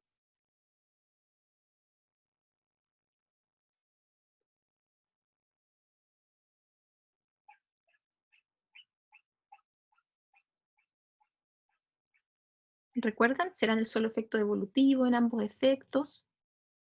Si es que empieza a correr el término probatorio, ¿qué será? En el solo efecto devolutivo, así es, así es. Me lo contestaron por privado, por si acaso, no me estoy imaginando respuestas. Pero en el solo efecto devolutivo. Bien, entonces se concede en el solo efecto devolutivo, o sea que va a seguir la tramitación en primera instancia. Entonces tenemos un problema, porque aquí yo lo que recurrí es que el tribunal de primera instancia no consideró este hecho, que es súper importante, que tenemos que probar. Así que repuse con apelación en subsidios, me rechazaron la reposición más encima, así que subió la apelación, pero en el solo efecto devolutivo se siguió conociendo en primera instancia, se está conociendo el término probatorio y yo estoy aquí toda nerviosa porque aún no se conoce la apelación, está corriendo el término probatorio, no voy a poder probar este hecho que quiero que agreguen. Y resulta que efectivamente se acoge la apelación, pero ya venció el término probatorio. Exactamente, Sofía. Se abre un término probatorio especial. Ahí la ley dice que se abre un término probatorio especial. Súper bien, Sofía.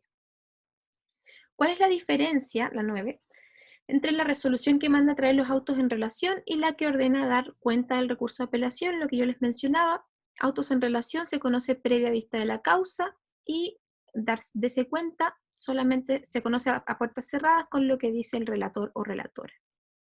¿Qué es la orden de no innovar? Entonces la orden de no innovar es esta solicitud de carácter cautelar que se puede intentar para que tenga este efecto suspensivo en la causa. ¿Cuáles son sus efectos en caso de acogerse? Yo les decía que esta es una pregunta muy usual. Se radica el conocimiento del recurso en esa sala y además el recurso de apelación va a gozar de preferencia para su vista.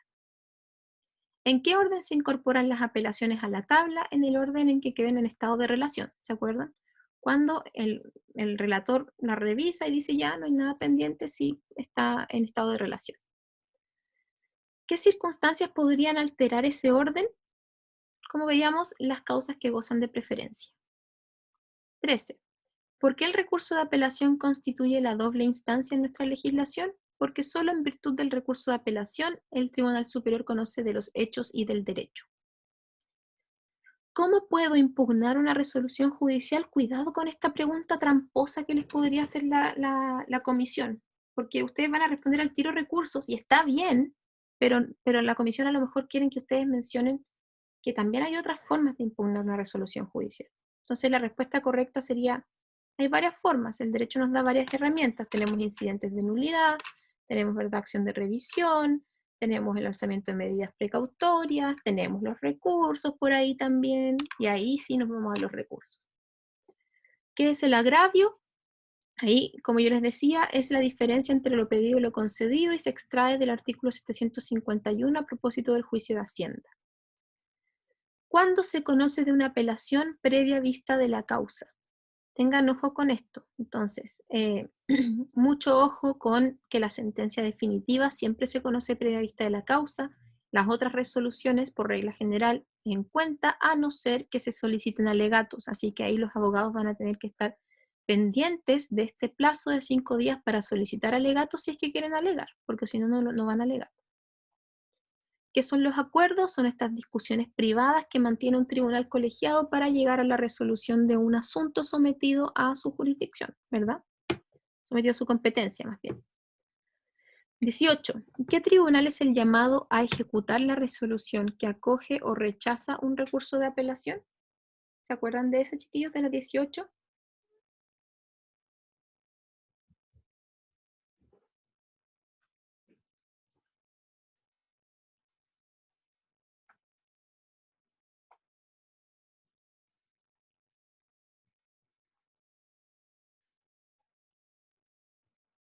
El de primera instancia. Súper bien, María Carolina, porque efectivamente, según la regla general de competencia, en específico la regla de la ejecución, es el tribunal de primera instancia el que conoció el asunto en primera instancia el llamado a ejecutar las resoluciones.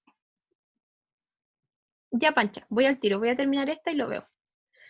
19. ¿Qué recursos proceden contra la resolución que se pronuncia acerca del recurso de reposición? Esta pregunta que les dije que es media malita, media pesada, hay que distinguir si es que acoge o rechaza el recurso de reposición. Bien. Si es que se rechaza el recurso de reposición, en verdad pareciera ser que no hay ningún recurso. Si es que se acoge, depende de la naturaleza jurídica de la resolución, donde hay una discusión doctrinaria.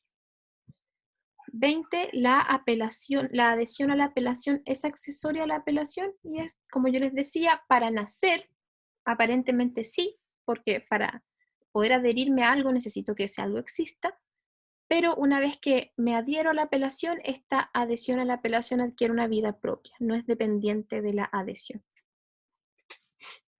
Pancha pregunta, Mari, ¿puedes repetir qué otros medios de impugnación existen? Por supuesto.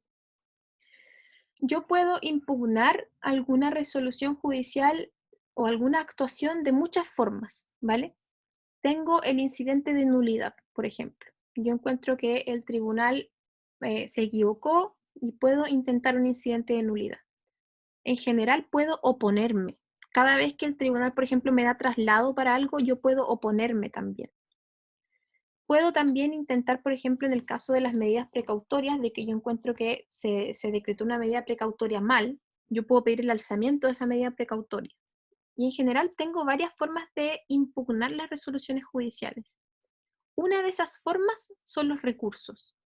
Una de esas formas, pero no la única. Esa es la idea. Entonces la impugnación es el género y el recurso es la especie.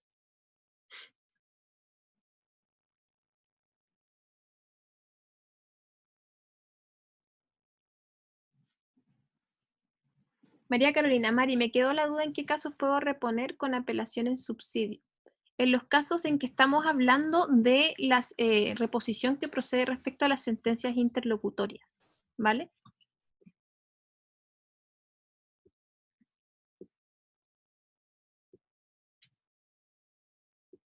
Tranqui, gracias por tus preguntas, Carito. Bueno, si es que no hay más dudas, eso fue lo de hoy, eso fue lo de hoy.